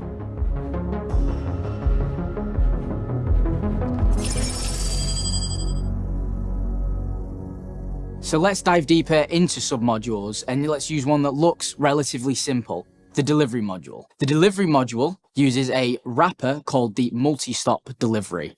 So when that fires, that starts something called the initialized delivery loop. The initialized delivery loop reads parameters that designers give us, say how many boxes they want to be delivered. For this example, let's say 3. So those 3 boxes would start 3 individual round deliveries. Now a round delivery will care and track the progress of a singular box and its journey from point A to point B. So then after that round delivery has booted up and it has all the information, that then goes, right, now I need to start the first part of it, which is the pickup part. So it starts the pick up or drop off module, which then will check what has a designer specified to me. Does the designer care where this is spawned? Do they want it at a locker? Do they want it at an item port? If they don't, it will choose randomly. So let's say they go, okay, I want it to be picked up from a item port, which is essentially what you know as a shelf. The item is spawned on a shelf and it sits there waiting. When the player interacts with the item and picks it up, it sends a callback back to the pickup or drop off and say, this item has been retrieved. The pickup or drop off goes, my job's complete, let me tell the round delivery. The round delivery then goes, okay, thank you for that information. I can now start the drop off process because the box that I had been told to pick up has been picked up. It will then say, I'm going to boot the pickup or drop off again, but this time it will specify the drop off process. Once again, taking into account anything that the designer specified if they want it dropped off in a locker or at a shelving unit again. Say this time it's a locker, then what happens is it will boot up a completely different module of the delivery locker. Then that will send the request to the delivery locker and say, hey, delivery locker, you're going to expect X item from X person. The delivery locker then waits. When you put it in the delivery locker will verify that the item is the one that was actually asked for you to be delivered, and then it will once again send an event back up to the pickup or drop off going, hey, I've got the right item. That'll go, cool, thank you. Send that up to the round delivery. The round delivery will go, well, that's my box gone. I've finished. I'm going to send this up to the initialized delivery loop. The initialized delivery loop goes, that's 1 out of 3 now delivered. It will then repeat this process for the other 2 boxes that can be done in any order. Then when that completes all over together, the initialized delivery loop will go, cool, all of my things have been finished. I'm going to send it up to the multi-stop. The multi-stop will then go, that's my mission over. Complete, you get your money, and it's as simple as that. The reason we set this up like this is because it allows us to quickly plug pieces in. For example, the prison mission had to expand on the delivery system to allow you to pick up from a corpse and drop off to a satellite as a sort of upload function. What this means is we didn't have to create another delivery module to do that specific process. We created 2 ending modules of pick up corpse and upload data. Those live at the end, so after the pickup or drop off has run its course, it would just pick those 2, which means we don't have to add specific functionality to the entire module all over. It only has to be at the end.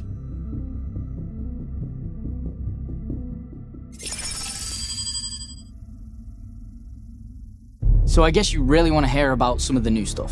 So let's talk about salvage modules. The salvage module is currently a singular module, and what we have done is allowed for a bunch of functionality.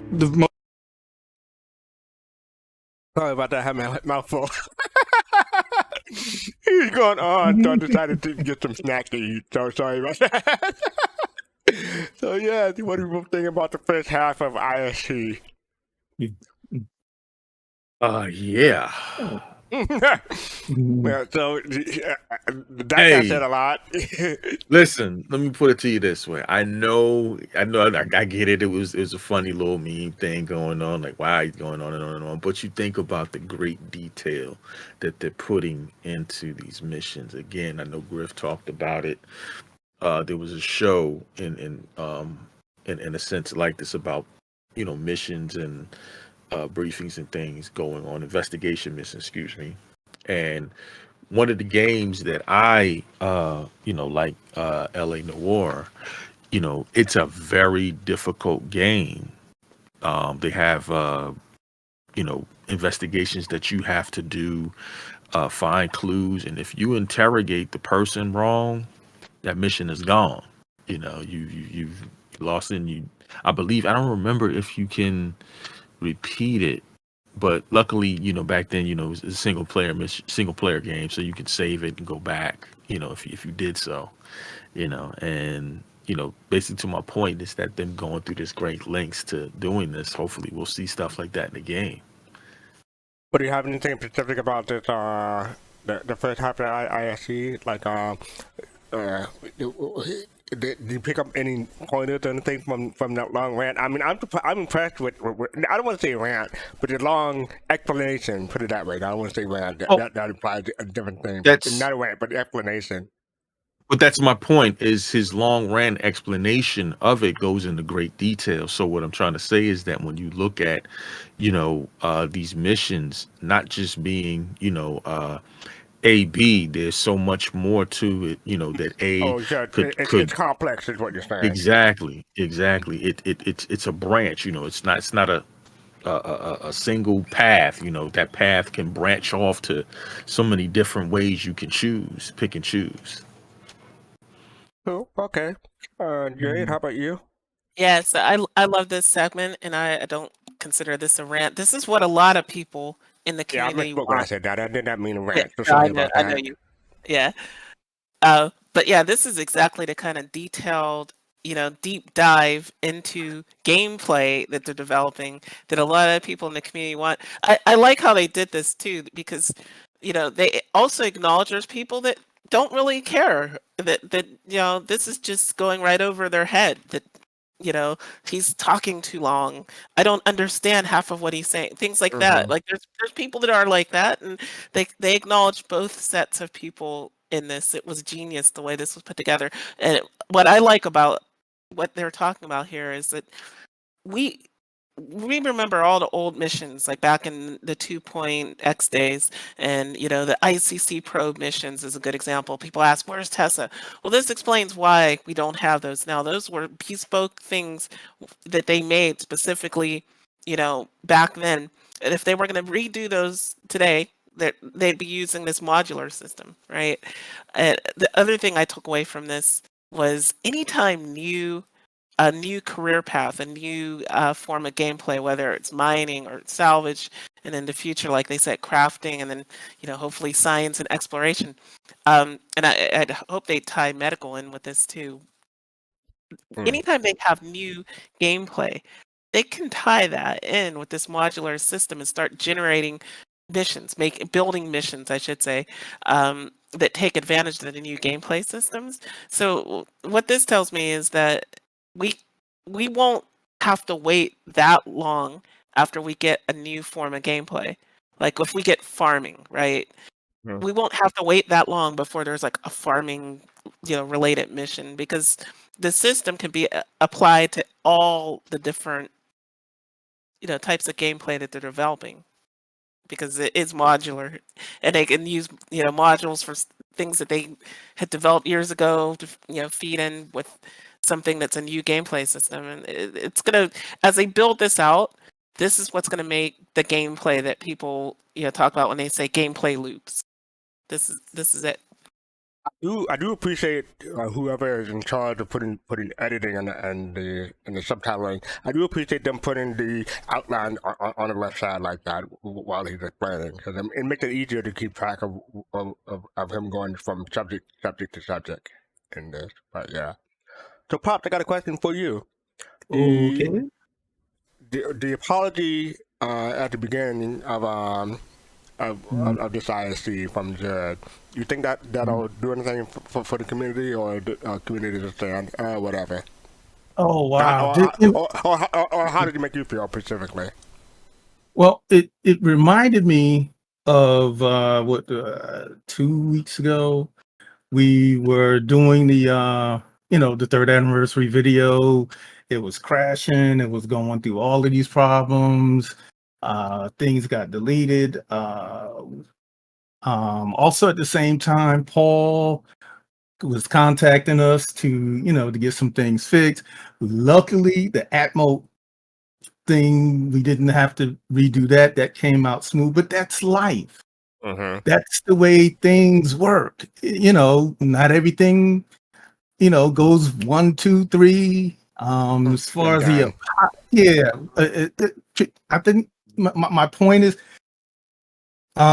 people have to remember that that's the way life goes, and this is the development. So that these are things that happen in any development, but it happens in regular life, And I guess because we put our money on the line, we don't think it's supposed to happen. They do too. I mean, they put their lives on. Well, I don't want to say lives on the line, but their career and livelihood. That's what I should say.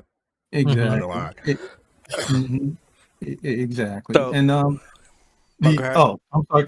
The other part that I really was interested in, I was kind of good to hear, and I wanted a little bit of clarification on it. So they're saying that the missions, instead of having someone do a mission here, there, all the missions are in a pipeline, but then they're put into a subcategory, and then that way, if something goes wrong, it's going to go wrong across the board, but it's simpler for them to fix it, because when they fix one, they'll fix all of the missions along the line. And that's what I got. And I just wanted to make sure I had that clear, that part. Well, my thoughts on this are probably be brief. I thought his apology at the very beginning was heartfelt and sincere. I appreciated it. Hopefully, the community appreciated it. They don't normally come out and do this. This is, as far as I can recall, if they did it, it was a long time ago, but I don't recall them ever going in an ISC like this and giving apologies, so I appreciate it. I'm not sure what the reaction is. I'll check on Reddit later. I'm hoping it's better than what I'm expecting, put it that way. The reaction has been pretty positive to So it. it has? Okay, good. Yeah. Good. That is then better than what I expected then. As for the other part of the thing, I love the peanut gallery. how they put together all the guys making the reaction. Judd said this in so many words. He wants to humanize the developers, so people won't, when something goes wrong, they won't be sent death threats from some anonymous person, because these people have lives. These people are individual. They have feelings. So stuff like that humanizes them in a way to prevent that, hopefully. So I like that. And like I said, I think I like them. I like how they put the explanations on the side and everything like that. Trying to get to it, yeah, stuff like that. That helps.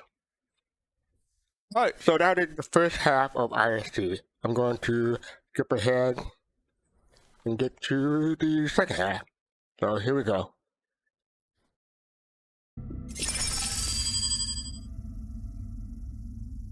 So I guess you really want to hear about some of the new stuff. So let's talk about salvage modules. The salvage module is currently a singular module, and what we have done is allowed for a bunch of functionality. The most simple version is you get a contract in your Moby Glass given by a company that has salvage rights. You accept mission in a Moby Glass, and then it's going to give you a piece of salvage, and it says, well, we have a piece of salvage for you, and it's located at this Lagrange point. The player is shown a location where a shipwreck can be found. So they make their way there, and it could be that another NPC is there salvaging already. Or you could have an illegal variant of the mission where you have to go there and salvage everything quickly before another player that has the contract legally shows up. But there's going to be a timer on screen of whenever the legal owner of that salvage is going to appear, which can end up in enemies arriving because he calls them in. We've made several submodules that allow to work with it. So the first one is spawn ship waves. So it's going to be a wave-based module that allows the designer to define what the waves are like exactly, and then they show up. And another module that we've been making that we're actually quite proud of is a chicken ship module. And that's a ship that shows up and then is either going to attack you or try to run away, and if you scare it off by either damaging it or taking too long, it's going to try and jump away. And if it does so, then it allows the designer to define what's going to happen then. So the most basic version would be he's going to call in his friends. They come in, and then all of a sudden it's not you and a vulture against another vulture, it's going to be you against a retaliator bomber and 4 arrows, and you're in trouble. Now, the other option is like, okay, if you destroy it, then what happens? So we have the option of like a Carrick arrives because the company is like, well, we haven't heard from Bob in an hour. We're going to send like someone else to do the salvage, but maybe something happened to him. We're going to send something bigger. Or you basically warded off the defenders and you're now safe to salvage at your own leisure.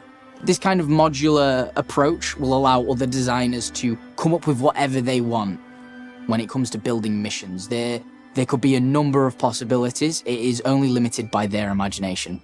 All of these sort of modifiers and options are there to sort of allow us to create different types of gameplay or different experiences with very little changing of the logic. It's a lot of just changing different properties on what's called a mission record. Another mission module that we're working on that hasn't been revealed yet is package extraction. So it's a mission where the Ninetales have taken over another Crusader platform, and they have gotten their hands on some highly valuable Crusader prototype ship components. So Crusader really wants them back before they fall into the wrong hands. And as a result, they put out a contract, and many players all around Crusader are tasked with going to that platform and handing it to the Ninetales, essentially getting back the prototype ship components before they can be flown off-world.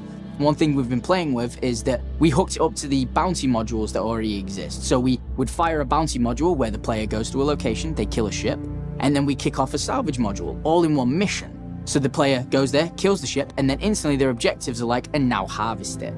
And then that's the completion of the mission. So at the moment, mining missions are on pause while we wait for resources from other teams, but in the meantime, we will continue to develop salvage missions, mining missions, and the overall scope of resource collection missions. So, you could hopefully see your wildest imagination of resource collecting missions come true. A reasonable expectation of resource collection missions in the future.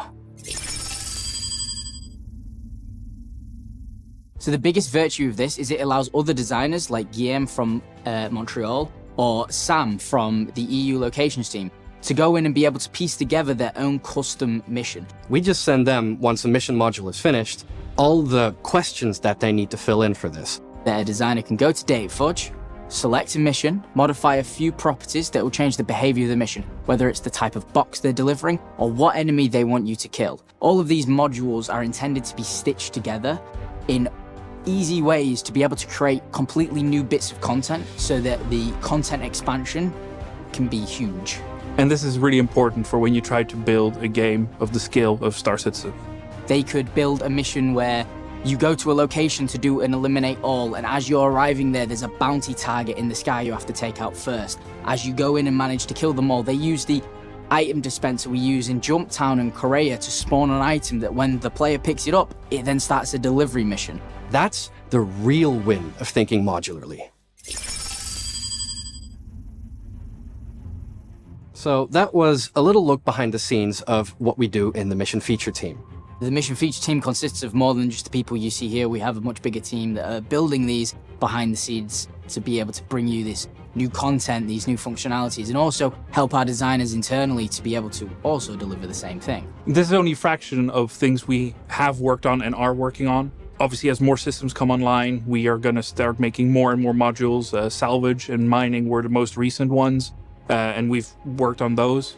Crafting is coming soon, so we're going to probably make some modules with that. We're going to continue to make more and more mission modules and more things for you to play and enjoy. Thank you very much for letting us tell you what we do. We're hopefully making everything you like, and yeah. I don't know what else to say. Thanks very much for watching, and I'll see you in the next episode of Inside Star Citizen. You won't see. I'm not in the next episode.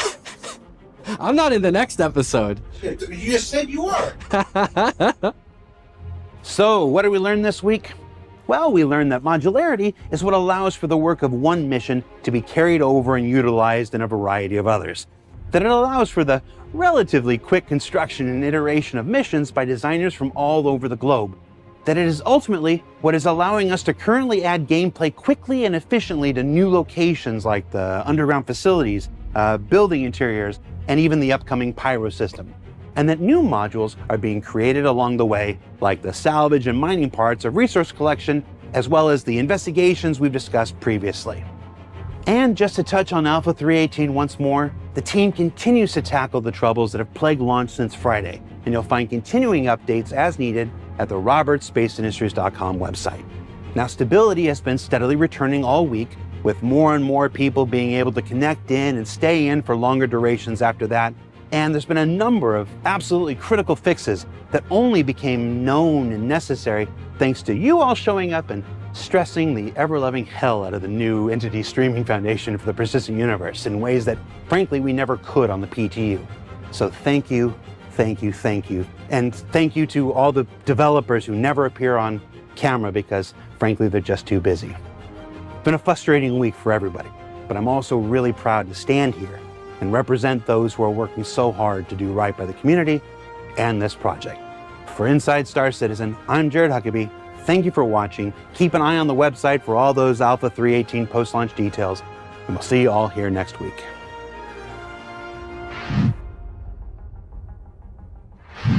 The last time I was in front of a camera, it seemed like really artificial, and it was difficult to talk to the camera. It felt like it was just judging me, whereas with you guys, I feel like I'm more having a conversation. Do you know where mission logic comes from? No. Well, the earliest record of logic that we have in our world started with Aristotle, right? He wrote this book that we translate nowadays as the instrument. And he was preoccupied with stuff like Socrates is mortal. All humans are mortal. Therefore, wait, did I mess that up? I said Socrates is mortal. Nope, that's it. You had one chance. I forgot the bit at the end, so I came out early. And yes, Coffee Gaming said, we love you, CID Dub, and I agree, heartfelt, really do. We love the CID Dub, and thank you for doing what you do. Alright, so... Oh, no, okay, thank you. So yes, free for all. I'm going to try to make this quick. What do people think about the second half of our ISC? Wonderful. Yeah. Like, again. Okay, not free for all. Fifth phase. Go ahead. Okay. No. Okay. So now I was saying this goes to show you that the first half of, you said, what you've played, you know, coincides with the second half. You know, all of the great detail that the gentleman spoke about is trying to show us where these missions can be, because where these missions can lead. They're just not going to be a linear, stagnant mission that you continuously will repeat over time. You know, every time you pick up one, it can go in so many different directions. You know, and that's what's going to make the game, you know, where it's, you know, like you say, that replayability. Thank you. Sorry, I'm reacting to something in chat. I'm going to allow that. Jade, you were going to say something? Yeah, I was gonna, pretty much say what Fist said, is that this is what's gonna allow the game to be more what a lot of people conventionally think of when, you talk about gameplay, like this mission logic, where each of these modules can then like create a condition that triggers something in another module, even like another mission, perhaps. Like that's where you start to get complexity. Whereas before they were making, these single bespoke missions. Now they're making things where it's not just like a mission chain, but all these could be like interactable. Like each mission can interact with another one, and that's where it's going to become like, it's going to really start to really feel like an amazing MMO with a lot of content that people have been looking for. And like I said, I love the fact that it's not going to be so hard for them to create, new missions when they get new gameplay with this type of system. I just want to say, hit Divine Shadow. I'm going to try to do my best impersonation of Whammer. Thanks for the subscription. Thank you for the 7 subs. Appreciate it. Thank you. Pop, do you have anything? Yeah. This made me think of when you get a mission from someone, and you can be let's say, you're talking to an NPC, and you can have someone standing behind you, listening, and you're going out to do a salvage job, and they're listening, and they're like, okay, well, he's going so-and-so and so-and-so, let's follow him, let's sabotage his, mission for him, they come across you, and where they can come and take your mission. It doesn't end if you fail. Someone else can come and pick it up where you left off, and they'll come in and check and see what happened to you. I thought that was really, really interesting. And to Tobin, I just want to say, I'm a meat popsicle. I hope you get that reference for Whammer card. So yeah, about the second half of our ISC, I have to say that I appreciate the discussion on the wave the different modules, the wave module, the chicken ship with a P, there's a P ship, and other things that we'll talk about in the Soul Talk after dark. So yeah, we're looking for you, Dark Knight. So yeah, I think that's it for this week's ISC. We have a 20-minute long Machinima, so we're gonna get right into that. And this is from EE Studios. This is called Star Citizen Detective Movie Machinima. So let's get into it. Grab a snack, grab a drink.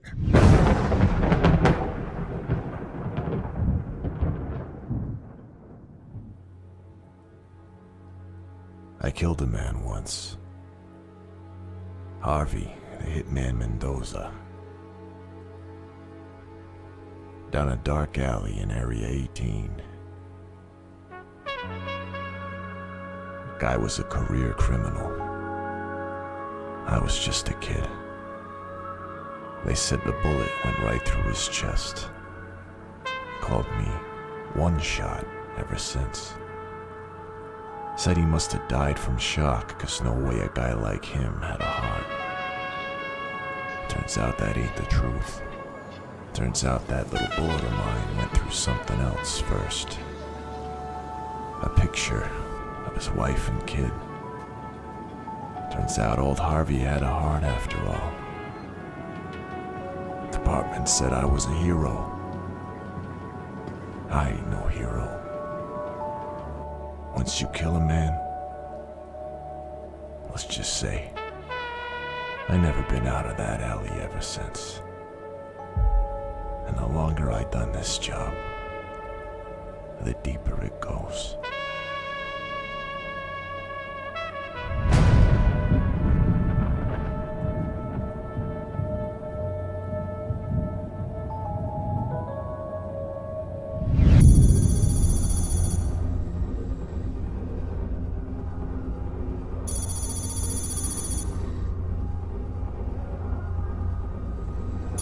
Hey Dad, it's me, Benny. It's been a while. Look, I have something important I wanted to tell you. And it's important. Just give me a call soon, okay? I love you.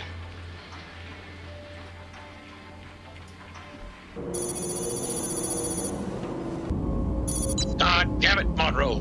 Get your head out of the gutter and get your ass over to L19 Apartments on Lorville. Got another homicide. Only this one's got some asshole Hurston execs with deep pockets breathing down our necks to make it go away. Oh, and one more thing. If I hear another word about your boozy breath from some deadbeat who wants to complain about our department, it'll be an early retirement for you. Don't fuck this one up, Monroe. Out. Lorville, an industrial hellscape built on the backs of poor bastards who thought they never had a choice. And just like the smog that covered it, a city shrouded in lies aplenty, spewed out the mouths of its corporate elite. Only good thing about this place were the stiff pours at old M&B's bar. The kind of pours that help a man forget things he never would otherwise.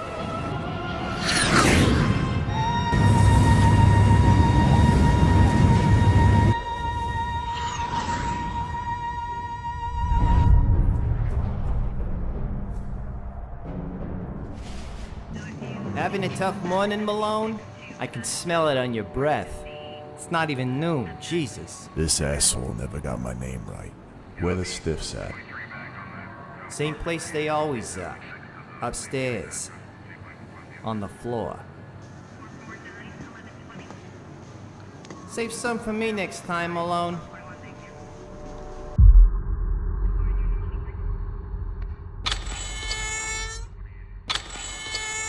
Kimball. Morning, Detective. What's the verdict? Fellow's an exec with Hurston Dynamics. Kent Griswold. Pretty high up, too, by the sound of it. And the girl? Name on the letter suggests she goes by Jinxie. But that's all we got so far. Found this on the desk. Letter inside sounds personal. Lover's quarrel? Could be. Turns out Griswold here had a Mrs. Griswold back home. These pricks are all the same. She know about Jane Doe yet? She was off-world. All she knows is her hubby got iced last night. My guess is Mr. Griswold got cold feet, and Jinxie here gave him an ultimatum he couldn't refuse. Literally. Then took herself down with him. Nothing fixes a broken heart like a bullet, ain't that right? They got kids?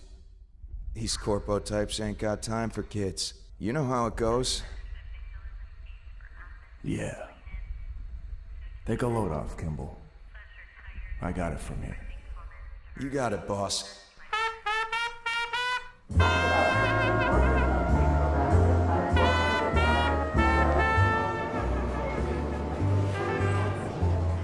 Can I get you another double, my friend? Keep going till I say stop.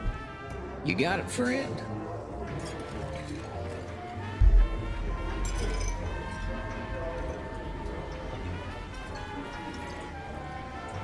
Bartender, that envelope, where'd it come from? Gal named Jinxie. She used to work here. Well, not here, exactly. She made these for all of her friends. You a friend too? Wish I was more. She was something special. What happened? She disappeared a few months back. Said when she got back, she was gonna show me something real special. Me too. Matter of fact, never seen her so happy before. Must be love. Ha! Worse. She was pregnant. Are you sure about that? Oh yeah. She suddenly wanted to learn all about the twins. She also cut the rest of us off, if you know what I mean. I wasn't ready, but I knew it was time to read that letter. My love, I am writing this just before I leave for safe haven. I'm so grateful for your love and support, to provide me my first trip outside this awful city, for a chance to give birth to our beautiful twins, away from that place.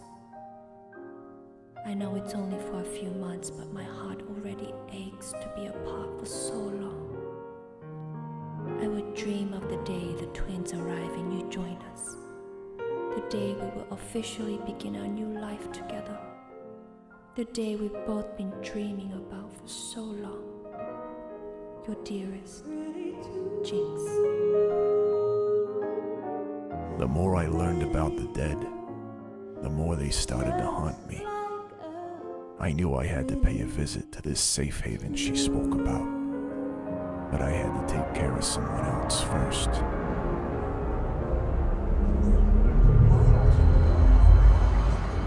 Rachel's penthouse was in Central Plaza, a monolithic monstrosity that overshadowed most of the city. Inside was just as brutal. Cold corridors and cold stairs kept me on my toes. But if I wanted answers, I'd have to play it cool. In here, I was just another liability waiting to be crushed.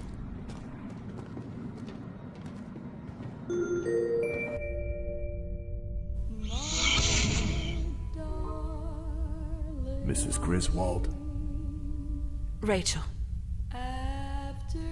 She was the best part of a bad idea. Mr. Griswold must have been out of his mind to cheat on this. Never imagined he'd take his own life. You must be used to this sort of thing. We're not quite sure what happened yet.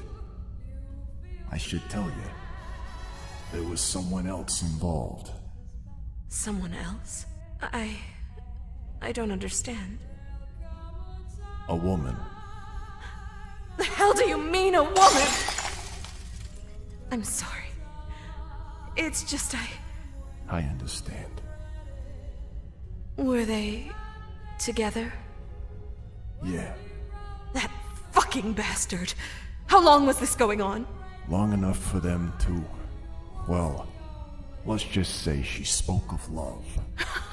Love? Who knows? Look, we just wanted to check in and let you know I'm here if you need anything. We're gonna get to the bottom of this and soon. Got a lead that has me heading out to a place called Safe Haven. Ever hear of it? Kent used to talk about a place out in the savannah, near Security Depot 1. Made it sound like some sort of club. Club? Good old boys club. You know how this city works. That club is bigger than the city, miss. Well, I'll head out that way. She killed him. didn't she? Whatever happened, I'll get to the bottom of it soon enough. I always do. Yes. Good. Have a better day, Rachel. I'll be in touch soon.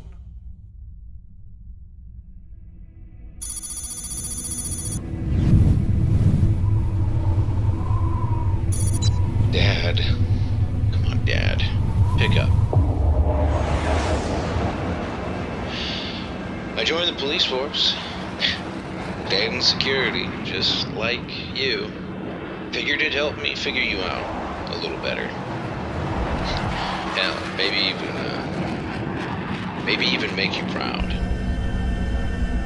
Anyway, I finished the academy last week. I got my first beat tonight. I still got your back, Dad. Wherever you are. I love you.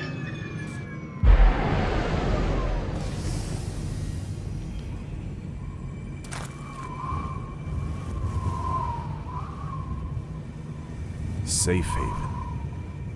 I should have known better.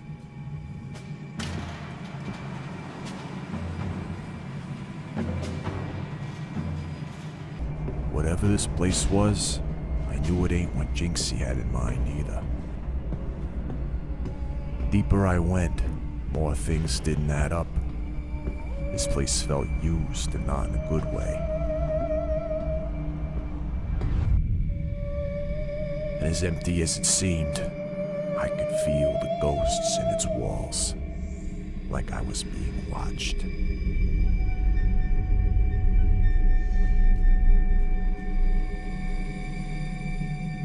I came across an active terminal. The secrets it shared were the kinds of things nobody wants to hear. Turns out this place was a safe haven, all right. A place where the skeletons in a man's closet would never be found. Some kind of underground hush facility, and a medical clinic another mile down.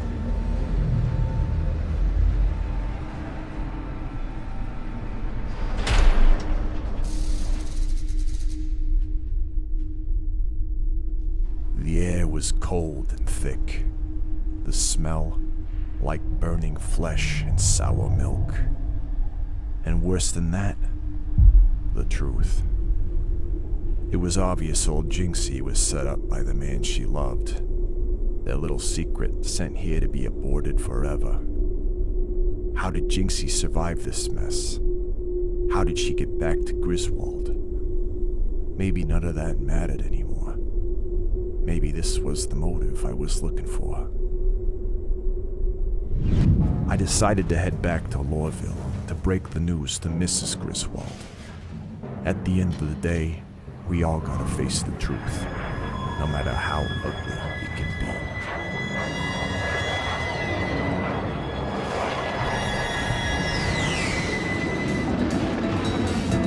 Oh shit.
May I come in?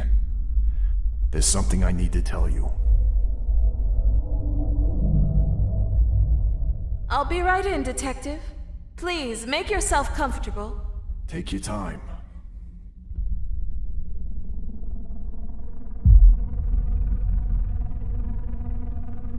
I thought my eyes were playing tricks on me, but the longer I stared, the more real it became. Rachel, by the time you read this, your husband and I will be in room 243 at the L19 apartments. Our room. God forbid we're still there by the time you arrive. That means he wouldn't run away with me. That he never loved me after all. Then I ask you to do your worst and free me from this misery. If that's not enough to give you the nerve, then maybe these twins will be. He impregnated me with them, then tried to have them killed before it was too late. I can't bear the sight of them. And neither can you, I'm sure. And that's all she wrote, Detective.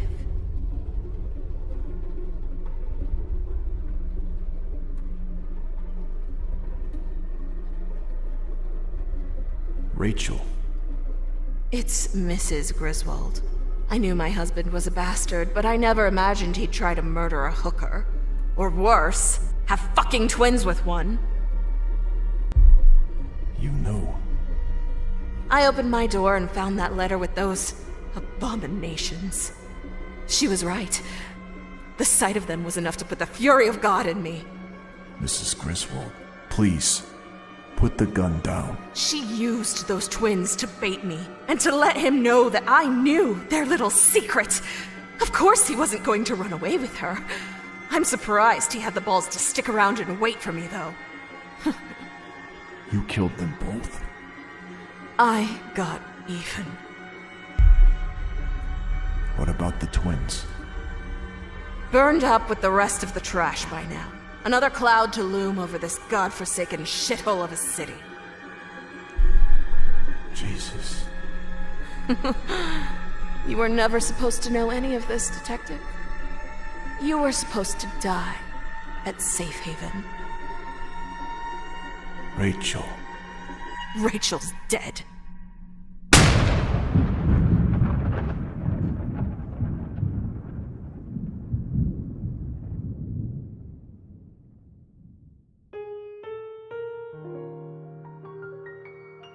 Rachel knew there was no way out. Nothing cures a broken heart like a bullet. Ain't that the truth? I wasn't so sure anymore. Kent, Jinxie, Rachel. Their stories just took my life deeper down that same alley I so desperately wanted to escape. The only thing I could do was what I always did.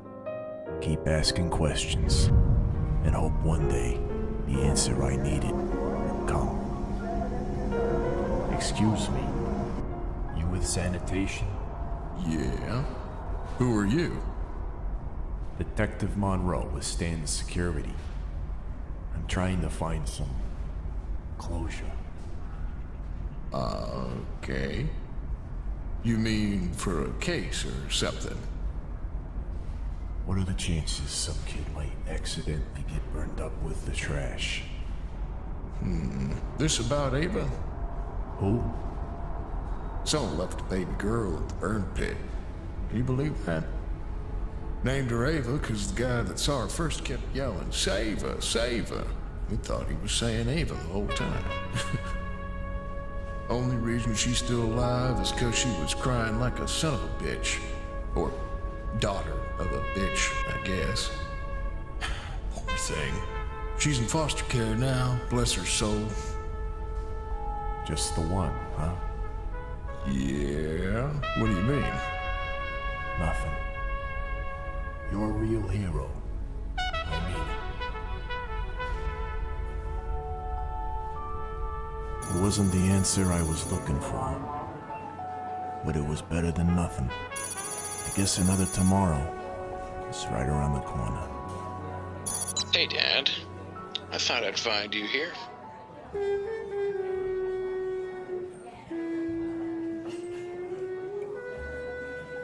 Benny, are you doing here? Figured if I could find you, I'd be a shoo-in for a detective one day. Detective? That really what you want? One day. But right now, I'll settle for a drink with my old man. How about a walk instead? Even better. It's good to see you, Dad. It's good to see you too.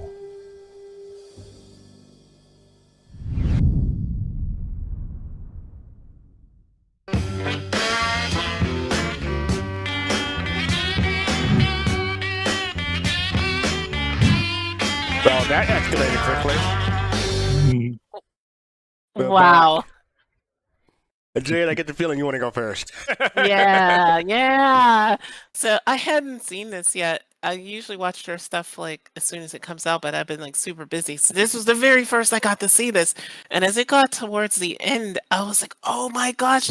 Before I even started talking about Ava, I'm like, this must be how Ava. Because when I heard that, she put the kids in the trash, I was like, well, that's where Ava was found. And I love how they've tied this in with their other work. There's this overarching, evolving story. It's like one universe. Or verse, Yeah, put well, it that way. yeah. Or it's the same part of this one universe. The same people are related to each other and things. I love it. So this called the EECU, the EE Cinematic Universe? Yeah, we could. Yeah, I think they deserve that. They definitely deserve their own franchise. The EE universe. Cool. Yes, definitely. All right. Anyone else? Oh yeah. No, good, pops. Yeah, you go. Nah, I was gonna say, when I heard this, because I saw it when they first released it today. It was really good. Very well put together. EE Studios always, puts their foot in it and everything. Kind of made me wanted to hear some of those, hey, she, what are you looking at there, kiddo? You know what I mean?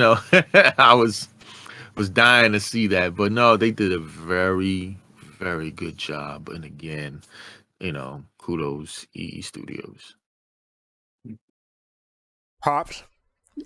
Yeah, I was gonna say, quite a bit. I loved the names that they use, or I guess you can't really say a name is old fashioned, but like Trixie, names you don't really hear now. It gives you that throwback feeling when he got into these small, like as if they were resembling the old, what's the old sports cars? I think they were the little MGM, the detectives used to ride around, and the ship they used, Cadillac, maybe. Right, the ships that they decided to use kind of emulated the that Chevelle. old, right, that the old detective car, the 2-seater, buggy. The black and white gave you that feeling. Black and white gives you a feeling of despair, feeling, gloom. And I love the way that they use that. And I love the way that they use the name Ava and it's not Sava, Ava. That was fantastic writing. The mood was right, the music. I think we even heard was it Louis Armstrong in there a bit? Did anybody else catch that? Yeah, at the bar scene. I believe at the bar scene. Yeah, he kept caught saxophone. No, it wasn't Louis. No. Who was it? Unless they want to get a lawsuit. Oh, okay. Yeah. Well, actually, wait, Griff. No, because actually they did use that was just straight noir music. That's a traditional. Really? Well, you should know that. You should know that fits from LA Noir. Same type. Well, of music. no, you're right. Yeah, but I actually looked at their credits though, on EE Studios, because when I first watched it, I was like, wait a minute, some of these things sound great because they actually used Blade Runner soundtrack in here. Ooh. Oh, they actually used the Blade Runner soundtrack. They actually used Blade Runner soundtrack running So here. Dark Knight was correct when he said Blade Runner. Yeah, and you look at the credits. They use Muddy Waters. I saw the Muddy Waters thing. I didn't think Right. they used I'm going to fast forward real quick. Maybe just I'm to get wrong. to the credit. Yeah. No, all you got to do is right. Go to the back. My and- apologies. My apologies. No, it's all right. Nate 'Cause Connick, I- Jake Foley. Go ahead. I recognize the Blade Runner tone, but I didn't even think that was Blade Runner. I didn't go through all the credits, so. Okay, he made music. Oh, Mal Davis. They use my. Oh, Louis Armstrong. See, Louis Armstrong. I knew it was in there. licensing. They had to get licensing for all that if they're putting that, making money. Right. That's crazy. Yeah. It's cool. Yeah. I just thought they used some straight, some stuff off of Right. No, I Epidemic get or you. something that was noir. Right. But I just want to jump in real quick on my 2 cents on this. One of the things, I'm a big film noir fan. I love any of the Bogart stuff from the 40s. When I saw this a couple weeks ago, I was kind of ticked off because I had seen it and posted it earlier in the week for us to do, and then Yacht Club ran it the day before us, and I was like, doggone it, they beat us to it. But I thought this was just really done well within the science fiction genre.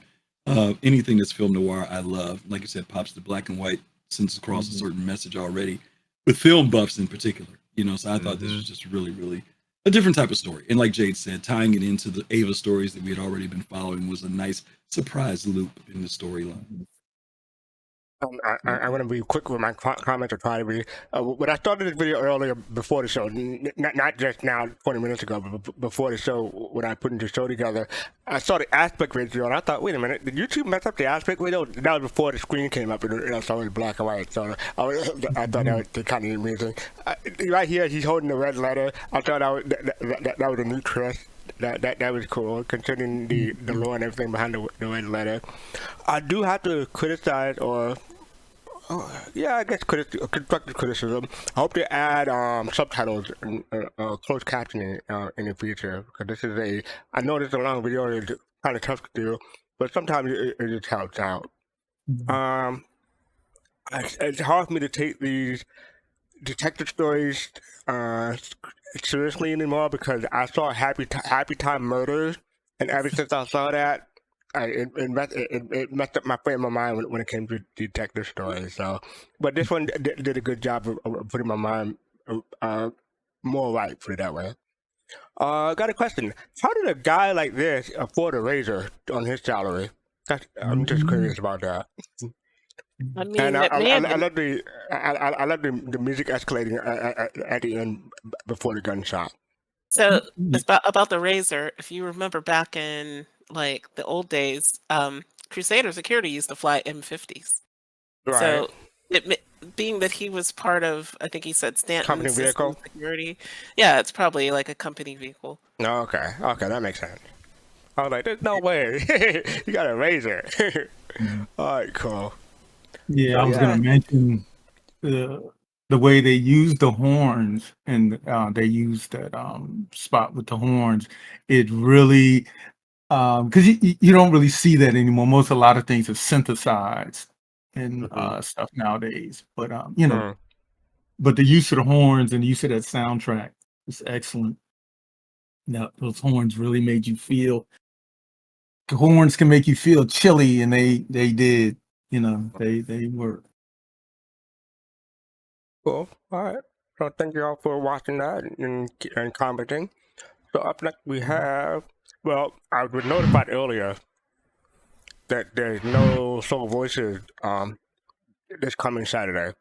But that's normally a Saturday at 3 p.m. Eastern, and it'll be 7 p.m. UTC now because we had a daylight savings thing. Everything is off by an hour now, ahead an hour on UTC. So until the rest of the world catches up with us, keep track of that. Keep that in mind, I'm sorry. But we do have podcast Saturday. Soul Voices normally followed by the After Pub at 6 p.m. and then Relay Station at 9 p.m. But for our next show, we have... let me scroll up in my notes real quick too, so I can catch up. But we have Let's Get Cracking, and we're joined by. Oops, I didn't copy and paste it. Don't got it, but I believe we have Startup Grum on with us tonight. On Sunday. So stay tuned for that. It should be a fun, interesting discussion. Cause he's a real big Kraken fan.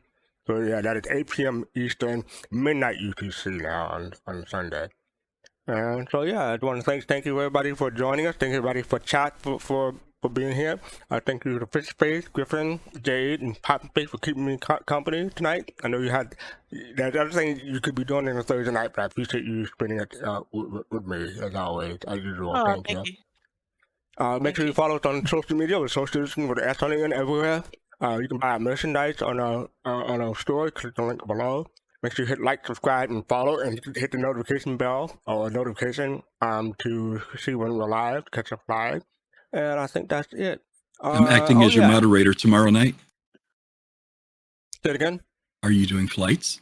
Yeah, I'm doing Flights of Rhythm. I was just about to say that. Thank you. Flights of Rhythm will be on TPR or the People Radio at 1700 Eastern Time or 2100 UTC tomorrow. So yeah, thank you for reminding me about that. Yes, and I think that's it. Yes, we're going to be rating Fish and Jawa. So check them out and say you came from Soul Citizen. And with that, peace, love, and soul.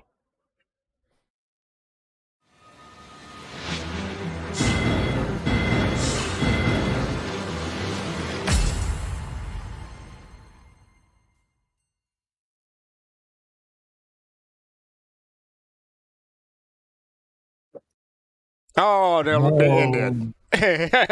They ended. I'm still live. You can read someone else real quick if you see someone. All right, hold on. Mm-hmm. Yeah, hold on, folks. Yo-Yo's.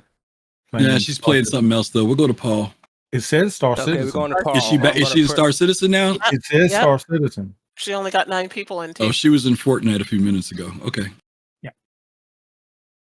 Thank you, Tobin, for the shout out. Just thought it was this, by the way. There you go. We're gonna be Yo-Yo Mag. I'm gonna type her Twitch name in manually so people can just click the link and go to her. So Yo-Yo Mag. Copy and paste. Hopefully. Nope, that didn't work. I got it. Yeah, because you're actually on Fist and Jawa's stream. That's why you're not still. I'm gonna see if I can send it. It's only 6 people. Yeah, most of the people are gone. I'll try to send it. Yeah, go I ahead. got 6 people. Yeah, go ahead. Okay, they went. It's gone. There it goes. Okay, I'm gonna end the screen.